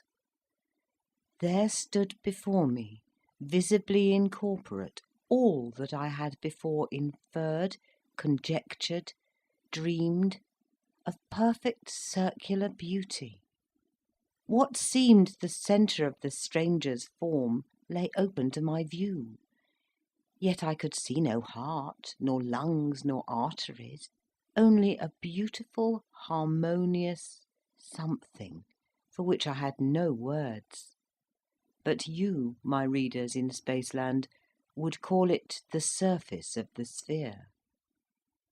Prostrating myself mentally before my guide, I cried, "How is it, O divine ideal of consummate loveliness and wisdom, that I see thy inside, and yet cannot discern thy heart, thy lungs, thy arteries, thy liver?" "What you think you see not," he replied. "It is not given to you, nor to any other being, to behold my internal parts. I am of a different order of beings from those in Flatland. Were I a circle, you could discern my intestines; but I am a being composed, as I told you before, of many circles, the many in the one, called in this country a sphere. And just as the outside of a cube is a square, so the outside of a sphere presents the appearance of a circle." Bewildered though I was by my teacher's enigmatic utterance, I no longer chafed against it, but worshipped him in silent adoration. He continued with more mildness in his voice, "Distress not yourself if you cannot at first understand the deeper mysteries of Spaceland. by degrees they will dawn upon you. Let us begin by casting back a glance at the region whence you came. Return with me a while to the plains of Flatland, and I will show you that which you have so often reasoned and thought about, but never seen with the sense of sight: a visible angle. Impossible! I cried. But, the sphere leading the way, I followed as if in a dream, till once more his voice arrested me. Look yonder, and behold your own pentagonal house and all its inmates. Reader's note: the following paragraph refers to a detailed diagram. The diagram shows the points of the compass with north at the top. Next to this there is a large equal-sided pentagon sitting on a horizontal base. Centrally placed on the lower left edge of the pentagon there is an opening labelled men's door, the size of the opening being about a quarter of the length of that edge. This door leads into a large central space labelled the hall, which is otherwise surrounded by rooms. The position of these rooms will now be described. Clockwise from the northern point, the upper right edge is divided equally between two rooms, labelled in order my study and my bedroom. The left-hand wall of the study runs vertically down from the northern point, and the right-hand wall is parallel to the lower right edge of the pentagon. The study has a door into the hall, and there is an isosceles triangle inside, labelled the page. Sharing a wall with the study is my rhomboid-shaped bedroom, the right-hand wall of which is the top quarter of the lower right-hand edge of the pentagon. It shares a wall and communicating door with the room to the south, labelled my wife's apartment. About 3/10 down the lower right edge, there is a narrow opening labelled women's door. This leads into a long, narrow room labelled my wife's apartment.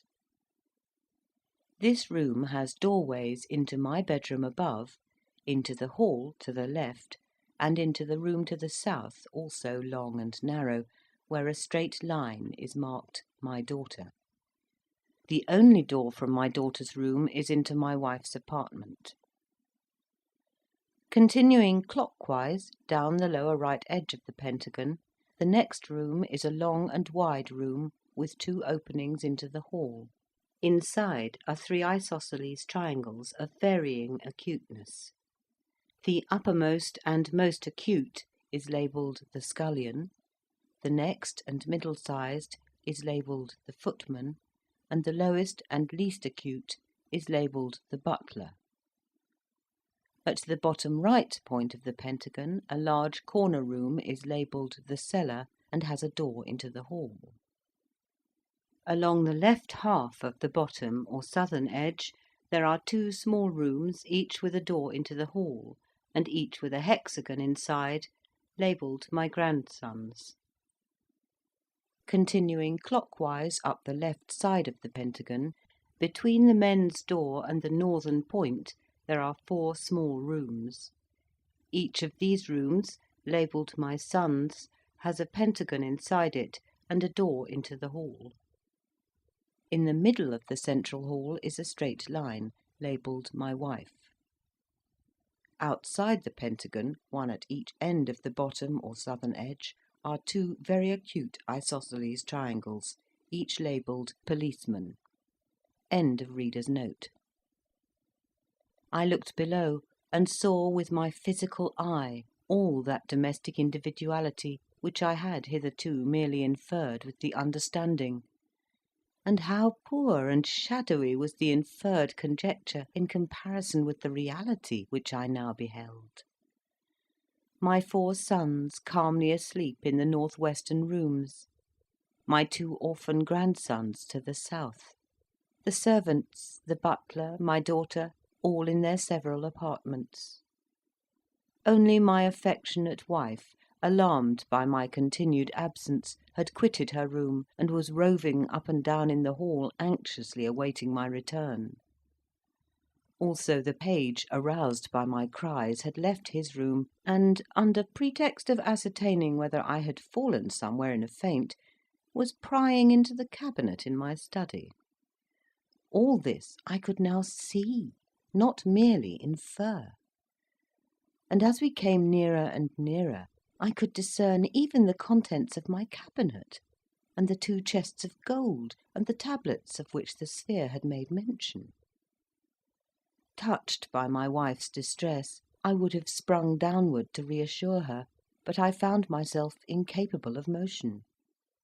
"Trouble not yourself about your wife," said my guide. "She will not be long left in anxiety. Meantime, let us take a survey of Flatland." Once more I felt myself rising through space. It was even as the sphere had said. The further we receded from the object we beheld, the larger became the field of vision. My native city, with the interior of every house and every creature therein, lay open to my view in miniature. We mounted higher, and lo, the secrets of the earth, the depths of mines and inmost caverns of the hills were bared before me. Awestruck at the sight of the mysteries of the earth thus unveiled before my unworthy eye, I said to my companion, "Behold, I am become as a god! For the wise men in our country say that to see all things, or, as they express it, omnividence, is the attribute of God alone." There was something of scorn in the voice of my teacher as he made answer, "Is it so indeed? Then the very pickpockets and cutthroats of my country are to be worshipped by your wise men as being gods; for there is not one of them that does not see as much as you see now. But trust me, your wise men are wrong." I. Then is omnividence the attribute of others beside gods? Sphere. I do not know. But if a pickpocket or a cutthroat of our country can see everything that is in your country, surely that is no reason why the pickpocket or cutthroat should be accepted by you as a god. This omnividence, as you call it, it is not a common word in Spaceland. Does it make you more just, more merciful, less selfish, more loving? Not in the least. Then how does it make you more divine?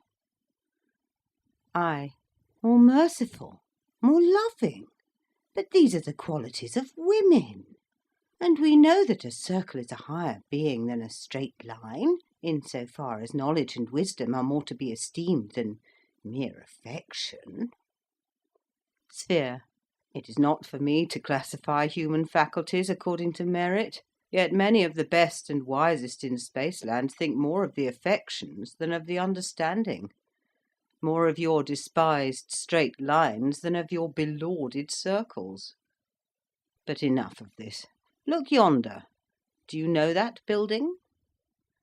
I looked, and afar off I saw an immense polygonal structure, in which I recognised the General Assembly Hall of the States of Flatland, surrounded by dense lines of pentagonal buildings at right angles to each other, which I knew to be streets, and I perceived that I was approaching the great metropolis.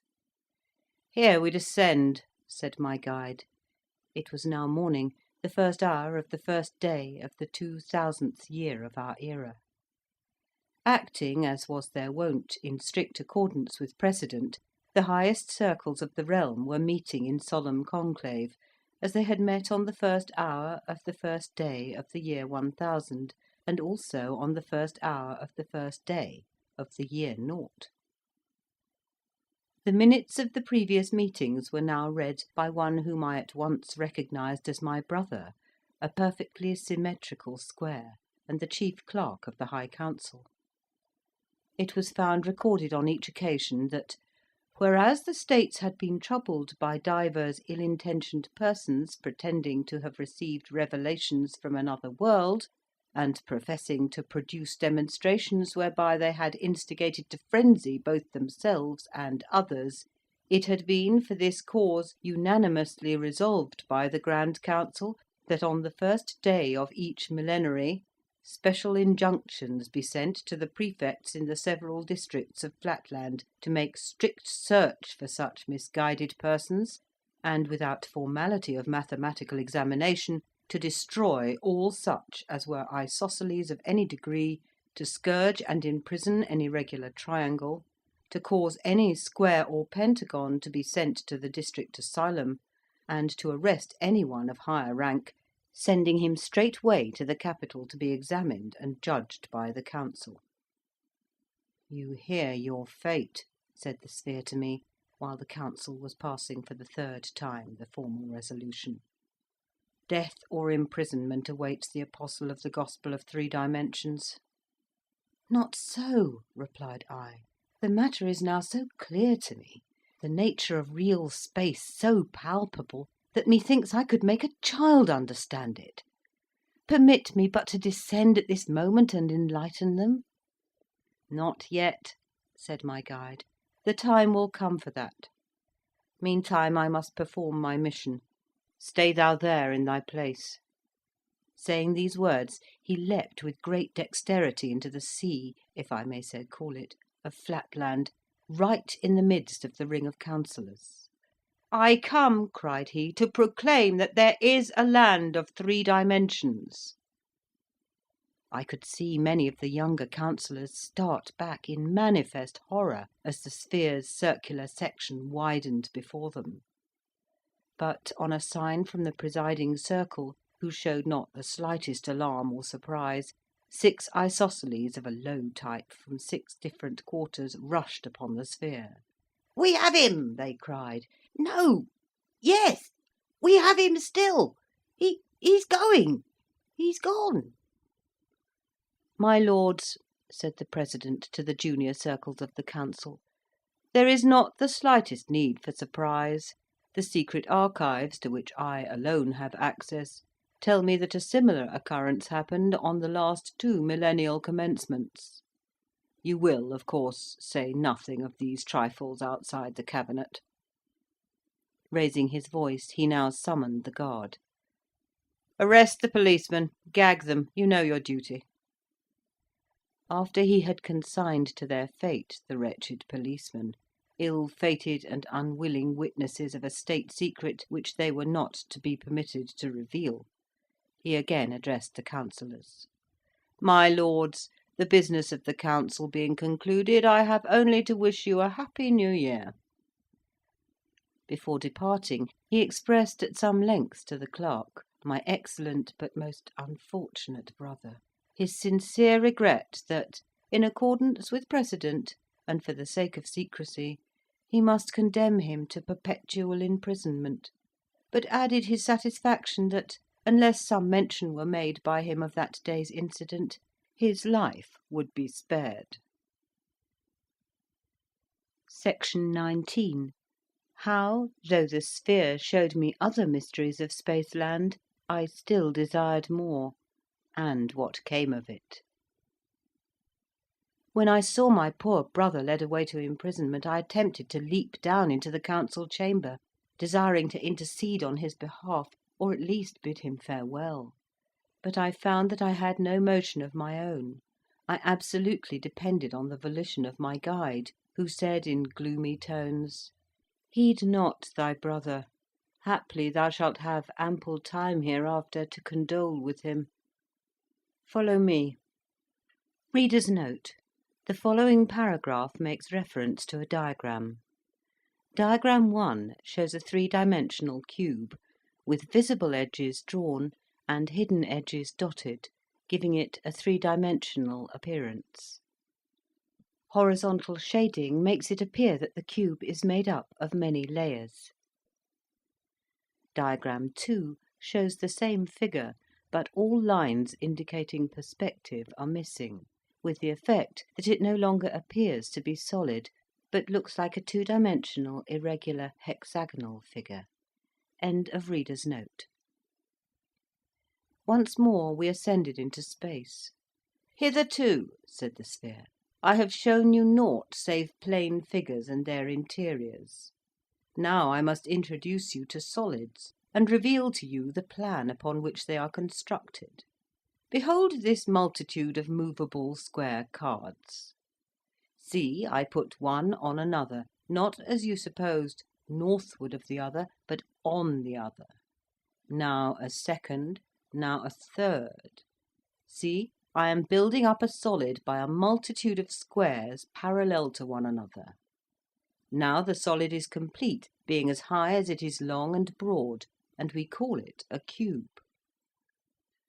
"Pardon me, my lord," replied I, "but to my eye the appearance is as of an irregular figure whose inside is laid open to the view.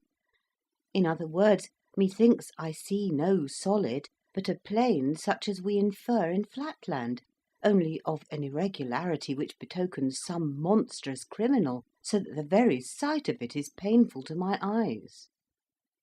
"True," said the sphere, "it appears to you a plane, because you are not accustomed to light and shade and perspective. Just as in Flatland a hexagon would appear a straight line to one who has not the art of sight recognition. But in reality it is a solid, as you shall learn by the sense of feeling." He then introduced me to the cube, and I found that this marvellous being was indeed no plane, but a solid, and that he was endowed with 6 plane sides and 8 terminal points, called solid angles. And I remembered the saying of the sphere, that just such a creature as this would be formed by a square moving, in space, parallel to himself. And I rejoiced to think that so insignificant a creature as I could in some sense be called the progenitor of so illustrious an offspring. But still I could not fully understand the meaning of what my teacher had told me concerning light and shade and perspective, and I did not hesitate to put my difficulties before him. Were I to give the sphere's explanation of these matters, succinct and clear though it was, it would be tedious to an inhabitant of space, who knows these things already. Suffice it that by his lucid statements, and by changing the position of objects and lights, and by allowing me to feel the several objects, and even his own sacred person, he at last made all things clear to me, so that I could now readily distinguish between a circle and a sphere, a plane figure and a solid. This was the climax, the paradise of my strange eventful history. Henceforth I have to relate the story of my miserable fall, most miserable, yet surely most undeserved. For why should the thirst for knowledge be aroused, only to be disappointed and punished? My volition shrinks from the painful task of recalling my humiliation. Yet, like a second Prometheus, I will endure this and worse, if by any means I may arouse in the interiors of plain and solid humanity a spirit of rebellion against the conceit which would limit our dimensions to 2 or 3 or any number short of infinity. Away then with all personal considerations. Let me continue to the end, as I began, without further digressions or anticipations, pursuing the plain path of dispassionate history. The exact facts, the exact words, and they are burnt in upon my brain, shall be set down without alteration of an iota, and let my readers judge between me and destiny. The sphere would willingly have continued his lessons by indoctrinating me in the conformation of all regular solids, cylinders, cones, pyramids, pentahedrons, hexahedrons, dodecahedrons, and spheres, but I ventured to interrupt him. Not that I was wearied of knowledge; on the contrary, I thirsted for yet deeper and fuller draughts than he was offering to me. "Pardon me," said I, "O thou whom I must no longer address as the perfection of all beauty, but let me beg thee to vouchsafe thy servant a sight of thine interior." Sphere. My what? I. Thine interior, thy stomach, thy intestines. Sphere. Whence this ill-timed impertinent request? And what mean you by saying that I am no longer the perfection of all beauty? I. My lord, your own wisdom has taught me to aspire to one even more great, more beautiful, and more closely approximate to perfection than yourself. As you yourself, superior to all Flatland forms, combine many circles in one, so doubtless there is one above you who combines many spheres in one supreme existence, surpassing even the solids of Spaceland.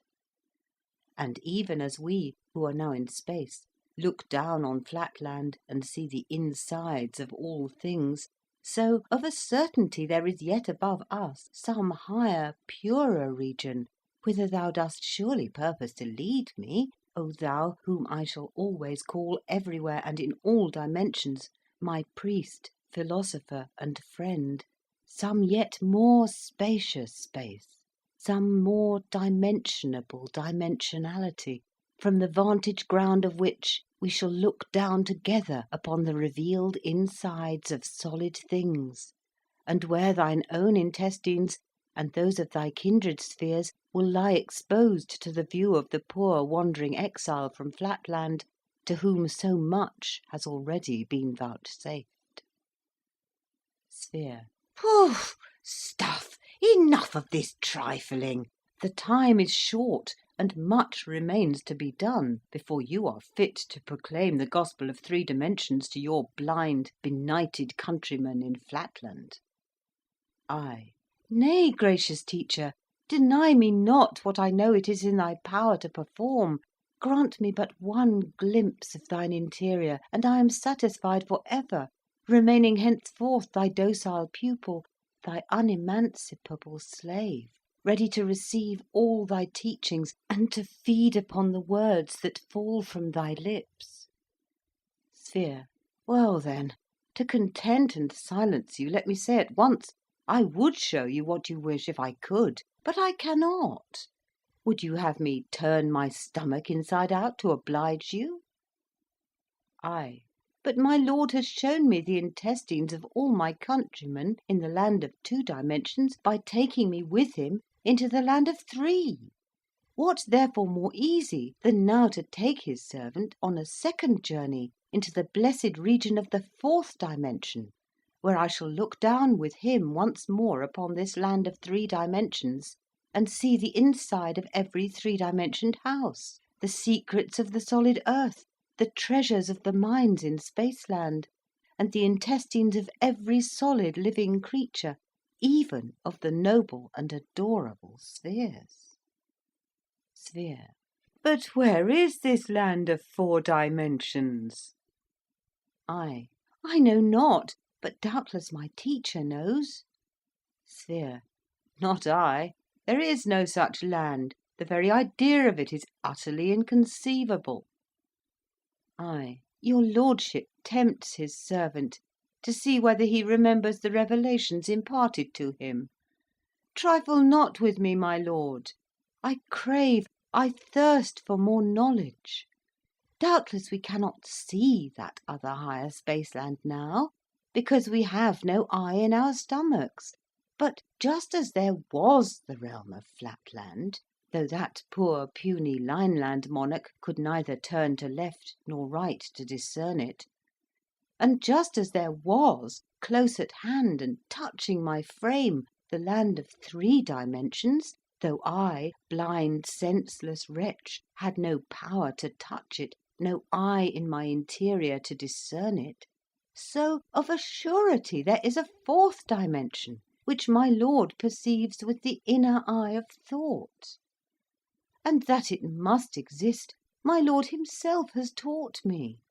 Or can he have forgotten what he himself imparted to his servant? In 1 dimension, did not a moving point produce a line with 2 terminal points? In 2 dimensions, did not a moving line produce a square with 4 terminal points? in 3 dimensions, did not a moving square produce, did not this eye of mine behold it, that blessed being a cube with 8 terminal points? And in 4 dimensions shall not a moving cube, alas for analogy, and alas for the progress of truth, if it be not so, shall not, I say, the motion of a divine cube result in a still more divine organisation, with 16 terminal points? Behold the infallible confirmation of the series 2, 4, 8, 16. Is not this a geometrical progression? Is not this, if I might quote my Lord's own words, strictly according to analogy? Again, was I not taught by my Lord that as in a line there are 2 bounding points, and in a square there are 4 bounding lines, so in a cube there must be 6 bounding squares? Behold once more the confirming series 2, 4, 6. Is not this an arithmetical progression? And consequently, does it not of necessity follow that the more divine offspring of the divine cube in the land of 4 dimensions must have 8 bounding cubes? And is not this also, as my Lord has taught me to believe, strictly according to analogy? O my Lord, behold! I cast myself in faith upon conjecture, not knowing the facts, and I appeal to your Lordship to confirm or deny my logical anticipations.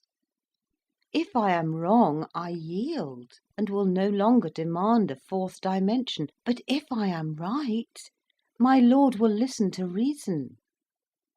I ask, therefore, is it, or is it not, the fact that ere now your countrymen also have witnessed the descent of beings of a higher order than their own, entering closed rooms, even as your Lordship entered mine, without the opening of doors or windows, and appearing and vanishing at will?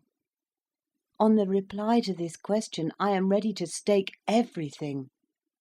Deny it, and I am henceforth silent. Only vouchsafe an answer. Sphere, after a pause.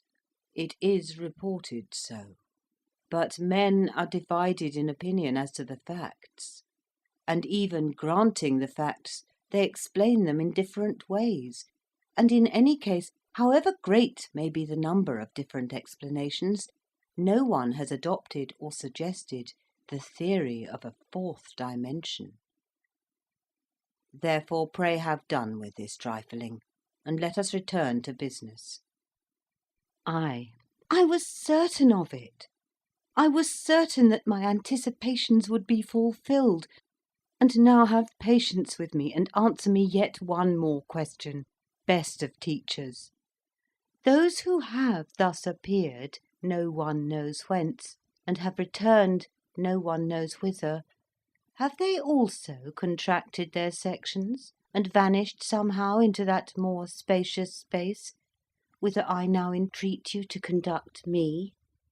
Sphere, moodily. They have vanished, certainly, if they ever appeared.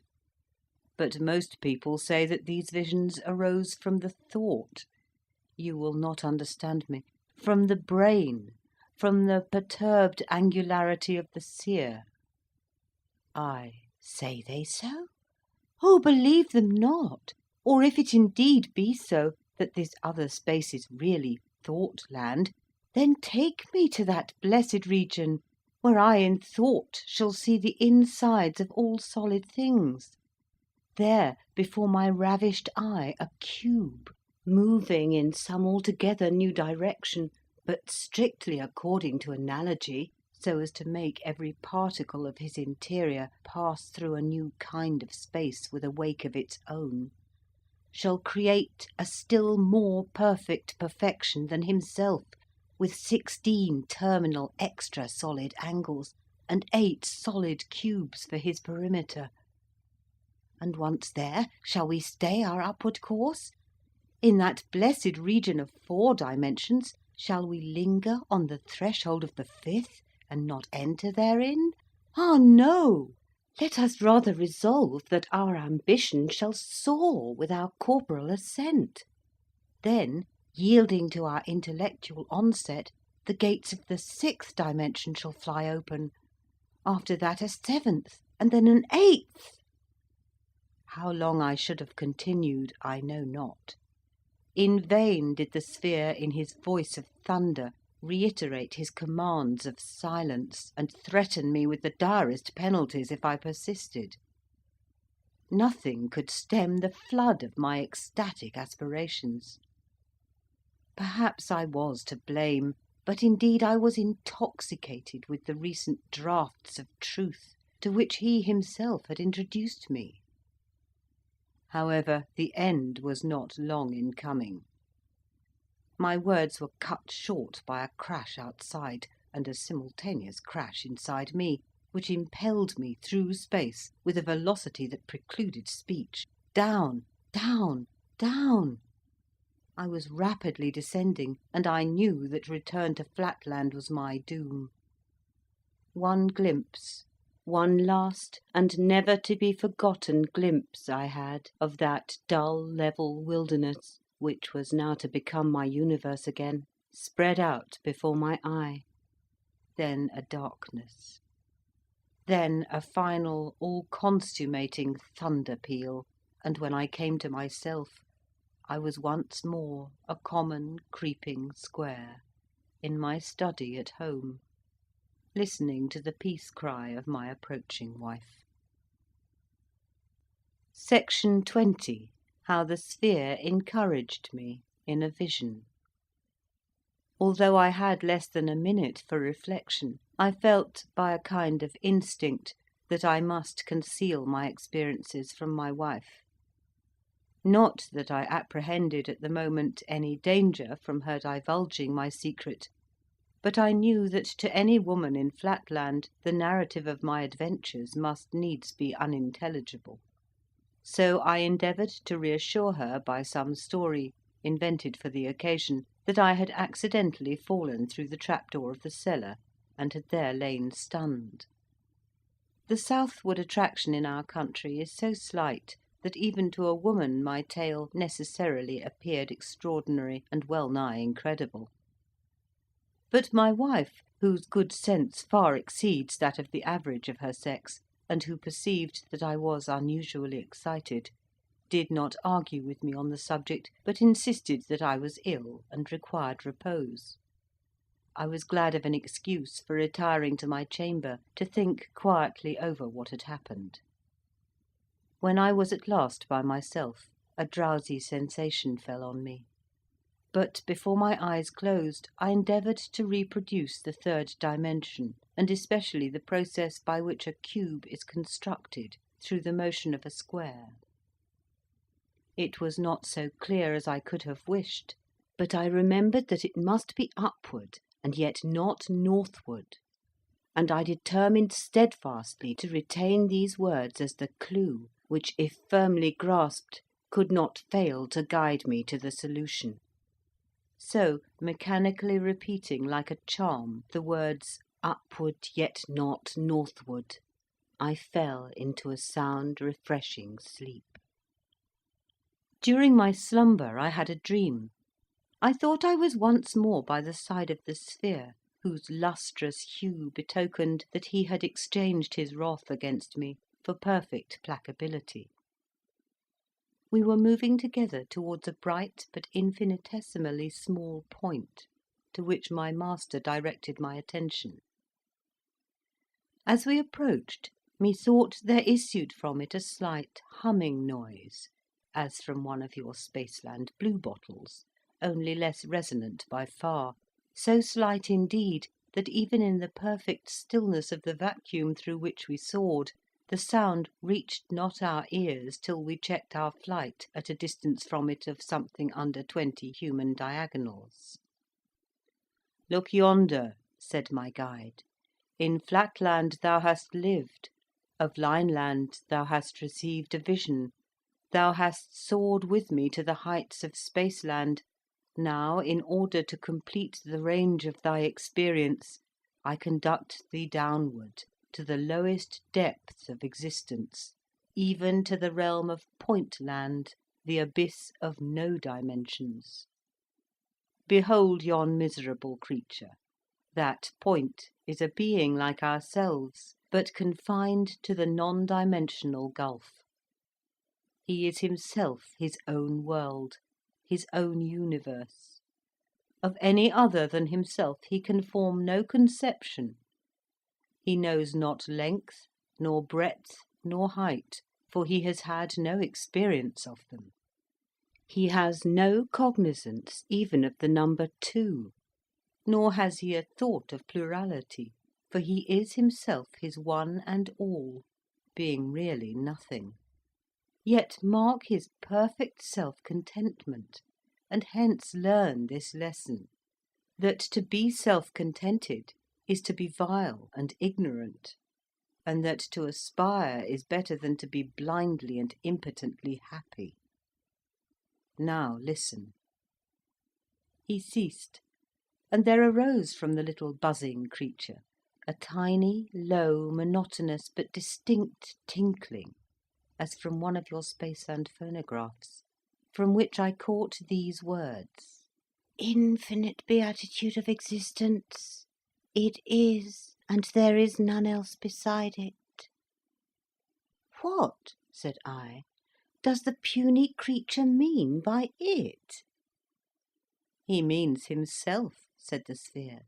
"Have you not noticed before now that babies and babyish people who cannot distinguish themselves from the world speak of themselves in the third person? But hush!" "It fills all space," continued the little soliloquizing creature, "and what it fills it is. What it thinks, that it utters, and what it utters, that it hears, and it itself is thinker, utterer, hearer, thought, word, audition. It is the one, and yet the all in all. Ah, the happiness, ah, the happiness of being!" "Can you not startle the little thing out of its complacency?" said I. "Tell it what it really is, as you told me. Reveal to it the narrow limitations of Pointland, and lead it up to something higher." "That is no easy task," said my master. "Try you." Hereon, raising my voice to the uttermost, I addressed the point as follows: "Silence! Silence, contemptible creature! You call yourself the all in all, but you are the nothing. Your so-called universe is a mere speck in a line, and a line is a mere shadow as compared with—" "Hush, hush, you have said enough," interrupted the sphere. "Now listen, and mark the effect of your harangue on the King of Pointland." The lustre of the monarch, who beamed more brightly than ever upon hearing my words, showed clearly that he retained his complacency, and I had hardly ceased when he took up his strain again. Ah, the joy of thought! What can it not achieve by thinking? Its own thought coming to itself, suggestive of its disparagement, thereby to enhance its happiness. Sweet rebellion stirred up to result in triumph. Ah, the divine creative power of the all-in-one! Ah, the joy of being!" "You see," said my teacher, "how little your words have done? So far as the monarch understands them at all, he accepts them as his own, for he cannot conceive of any other except himself, and plumes himself upon the variety of its thought as an instance of creative power. Let us leave this god of Pointland to the ignorant fruition of his omnipresence and omniscience. Nothing that you or I can do can rescue him from his self-satisfaction. After this, as we floated gently back to Flatland, I could hear the mild voice of my companion pointing the moral of my vision, and stimulating me to aspire, and to teach others to aspire. He had been angered at first, he confessed, by my ambition to soar to dimensions above the third, but since then he had received fresh insight, and he was not too proud to acknowledge his error to a pupil. Then he proceeded to initiate me into mysteries yet higher than those I had witnessed, showing me how to construct extra solids by the motion of solids, and double extra solids by the motion of extra solids, and all strictly according to analogy, all by methods so simple, so easy, as to be patent even to the female sex. Section 21. How I tried to teach the theory of three dimensions to my grandson, and with what success. I awoke rejoicing, and began to reflect on the glorious career before me. I would go forth, methought, at once, and evangelise the whole of Flatland. Even to women and soldiers should the gospel of three dimensions be proclaimed. I would begin with my wife. Just as I had decided on the plan of my operations, I heard the sound of many voices in the street, commanding silence. Then followed a louder voice. It was a herald's proclamation. Listening attentively, I recognised the words of the resolution of the council, enjoining the arrest, imprisonment, or execution of anyone who should pervert the minds of the people by delusions, and by professing to have received revelations from another world. I reflected. This danger was not to be trifled with. It would be better to avoid it by omitting all mention of my revelation, and by proceeding on the path of demonstration, which, after all, seemed so simple and so conclusive that nothing would be lost by discarding the former means. Upward, not northward, was the clue to the whole proof. It had seemed to me fairly clear before I fell asleep, and when I first awoke, fresh from my dream, it had appeared as patent as arithmetic. But somehow it did not seem to me quite so obvious now. Though my wife entered the room opportunely just at that moment, I decided, after we had interchanged a few words of commonplace conversation, not to begin with her. My pentagonal sons were men of character and standing, and physicians of no mean reputation, but not great in mathematics, and in that respect unfit for my purpose. But it occurred to me that a young and docile hexagon with a mathematical turn would be a most suitable pupil. Why, therefore, not make my first experiment with my little precocious grandson, whose casual remarks on the meaning of 3 cubed had met with the approval of the sphere? Discussing the matter with him, a mere boy, I should be in perfect safety, for he would know nothing of the proclamation of the council, whereas I could not feel sure that my sons, so greatly did their patriotism and reverence for the circles predominate over mere blind affection, might not feel compelled to hand me over to the prefect, if they found me seriously maintaining the seditious heresy of the third dimension. But the first thing to be done was to satisfy in some way the curiosity of my wife, who naturally wished to know something of the reasons for which the circle had desired that mysterious interview, and of the means by which he had entered our house. Without entering into the details of the elaborate account I gave her, an account, I fear, not quite so consistent with truth as my readers in Spaceland might desire, I must be content with saying that I succeeded at last in persuading her to return quietly to her household duties, without eliciting from me any reference to the world of three dimensions. This done, I immediately sent for my grandson, for, to confess the truth, I felt that all I had seen and heard was in some strange way slipping away from me, like the image of a half-grasped, tantalizing dream, and I longed to essay my skill in making a first disciple. When my grandson entered the room, I carefully secured the door.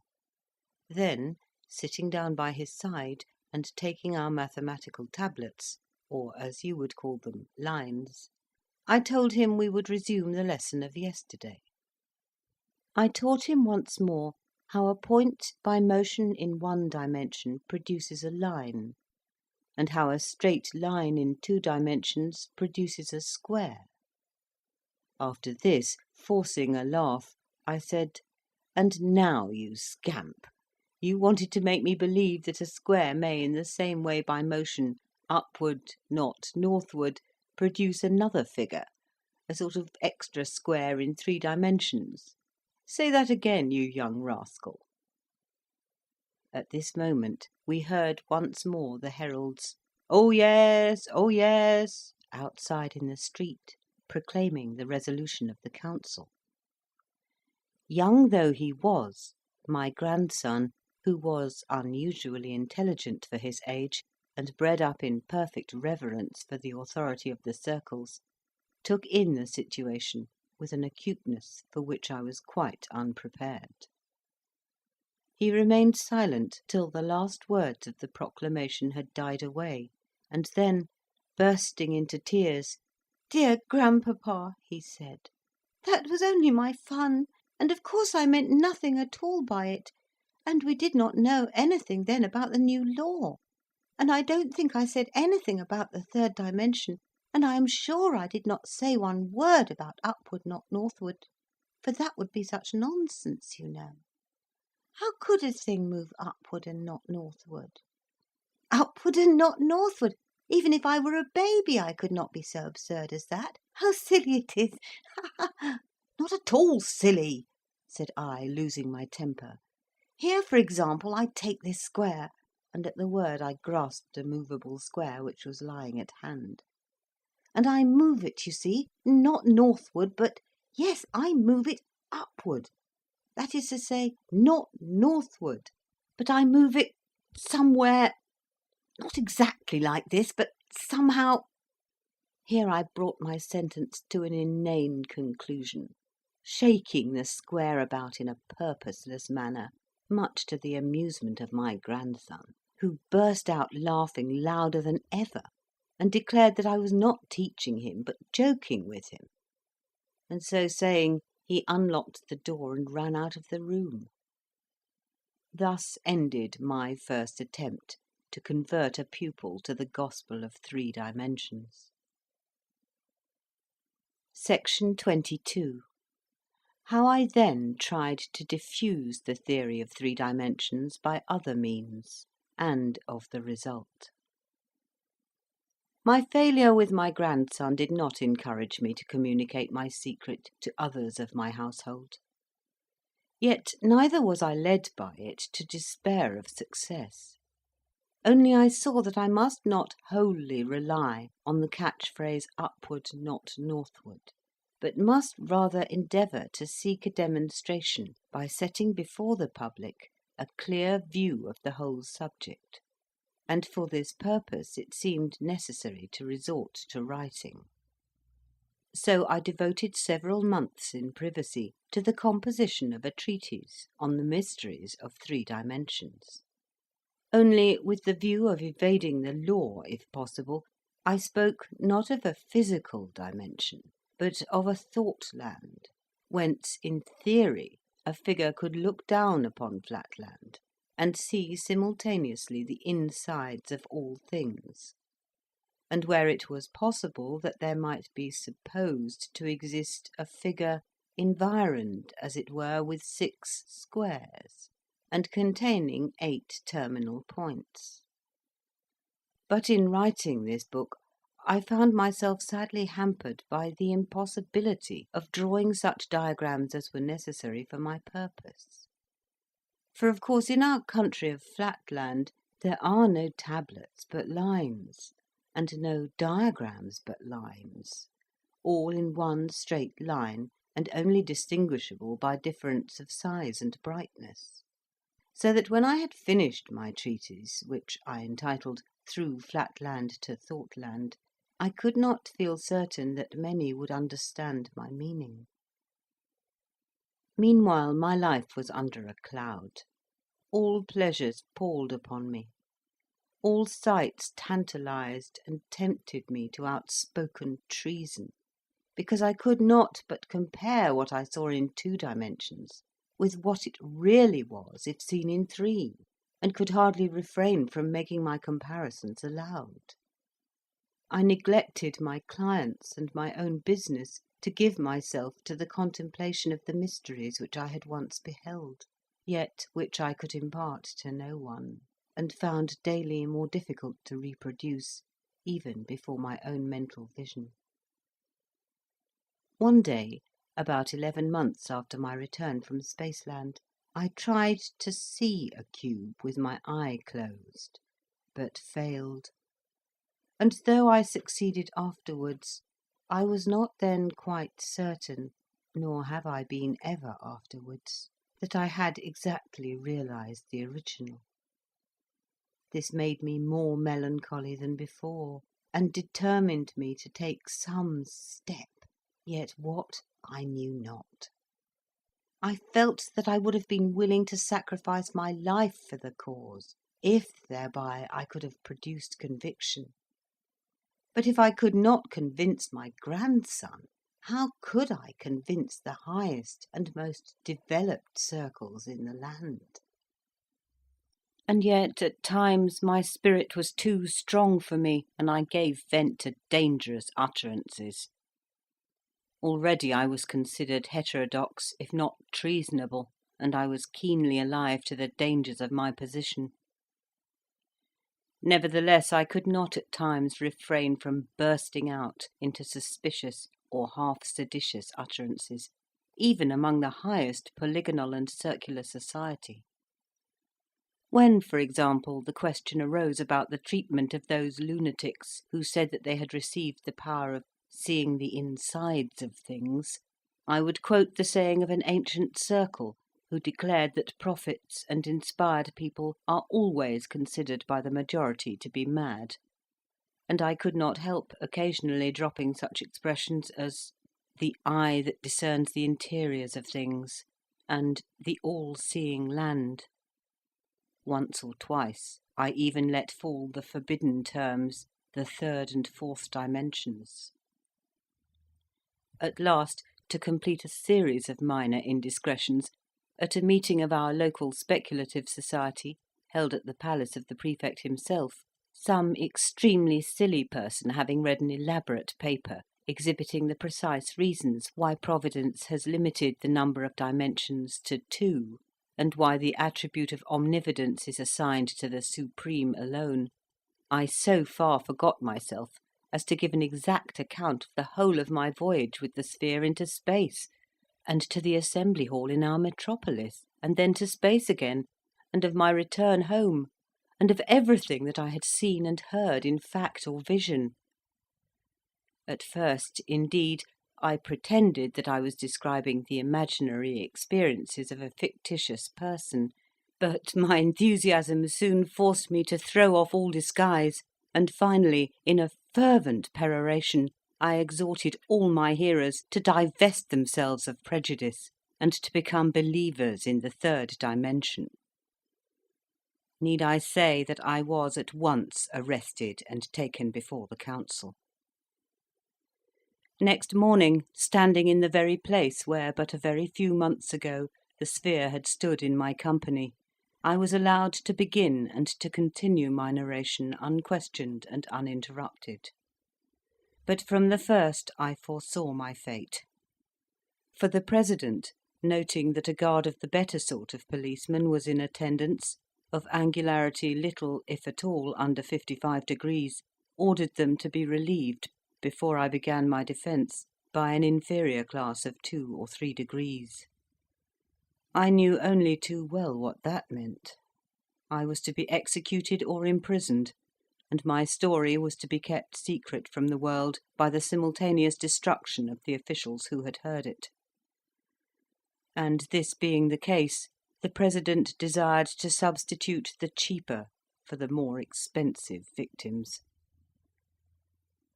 After I had concluded my defence, the President, perhaps perceiving that some of the junior circles had been moved by my evident earnestness, asked me 2 questions. 1. Whether I could indicate the direction which I meant when I used the words upward, not northward. 2. Whether I could, by any diagrams or descriptions, other than the enumeration of imaginary sides and angles, indicate the figure I was pleased to call a cube. I declared that I could say nothing more, and that I must commit myself to the truth, whose cause would surely prevail in the end. The President replied that he quite concurred in my sentiment, and that I could not do better. I must be sentenced to perpetual imprisonment. But if the truth intended that I should emerge from prison and evangelise the world, the truth might be trusted to bring that result to pass. Meanwhile I should be subjected to no discomfort that was not necessary to preclude escape, and unless I forfeited the privilege by misconduct, I should be occasionally permitted to see my brother, who had preceded me to my prison. 7 years have elapsed, and I am still a prisoner, and, if I except the occasional visits of my brother, debarred from all companionship save that of my jailers. My brother is one of the best of squares, just, sensible, cheerful, and not without fraternal affection. Yet I must confess that my weekly interviews, at least in one respect, cause me the bitterest pain. He was present when the sphere manifested himself in the council chamber. He saw the sphere's changing sections. He heard the explanation of the phenomena then given to the circles. Since that time, scarcely a week has passed during 7 whole years without his hearing from me a repetition of the part I played in that manifestation, together with ample descriptions of all the phenomena in Spaceland, and the arguments for the existence of solid things, derivable from analogy. Yet, I take shame to be forced to confess it, my brother has not yet grasped the nature of the 3rd dimension, and frankly avows his disbelief in the existence of a sphere. Hence I am absolutely destitute of converts, and, for aught that I can see, the millennial revelation has been made to me for nothing. Prometheus up in Spaceland was bound for bringing down fire for mortals, but I, poor Flatland Prometheus, lie here in prison for bringing down nothing to my countrymen. Yet I exist in the hope that these memoirs in some manner, I know not how, may find their way to the minds of humanity in some dimension, and may stir up a race of rebels who shall refuse to be confined to limited dimensionality. That is the hope of my brighter moments. Alas, it is not always so. Heavily weighs on me at times the burdensome reflection that I cannot honestly say I am confident as to the exact shape of the once seen, oft regretted cube. And in my nightly visions the mysterious precept, upward, not northward, haunts me like a soul-devouring sphinx. It is part of the martyrdom which I endure for the cause of the truth that there are seasons of mental weakness, when cubes and spheres flit away into the background of scarce possible existences. when the land of three dimensions seems almost as visionary as the land of one or none. Nay, when even this hard wall that bars me from my freedom, these very tablets on which I am writing, and all the substantial realities of Flatland itself, appear no better than the offspring of a diseased imagination, or the baseless fabric of a dream. The End of Flatland, a Romance of Many Dimensions, by Edwin Abbott.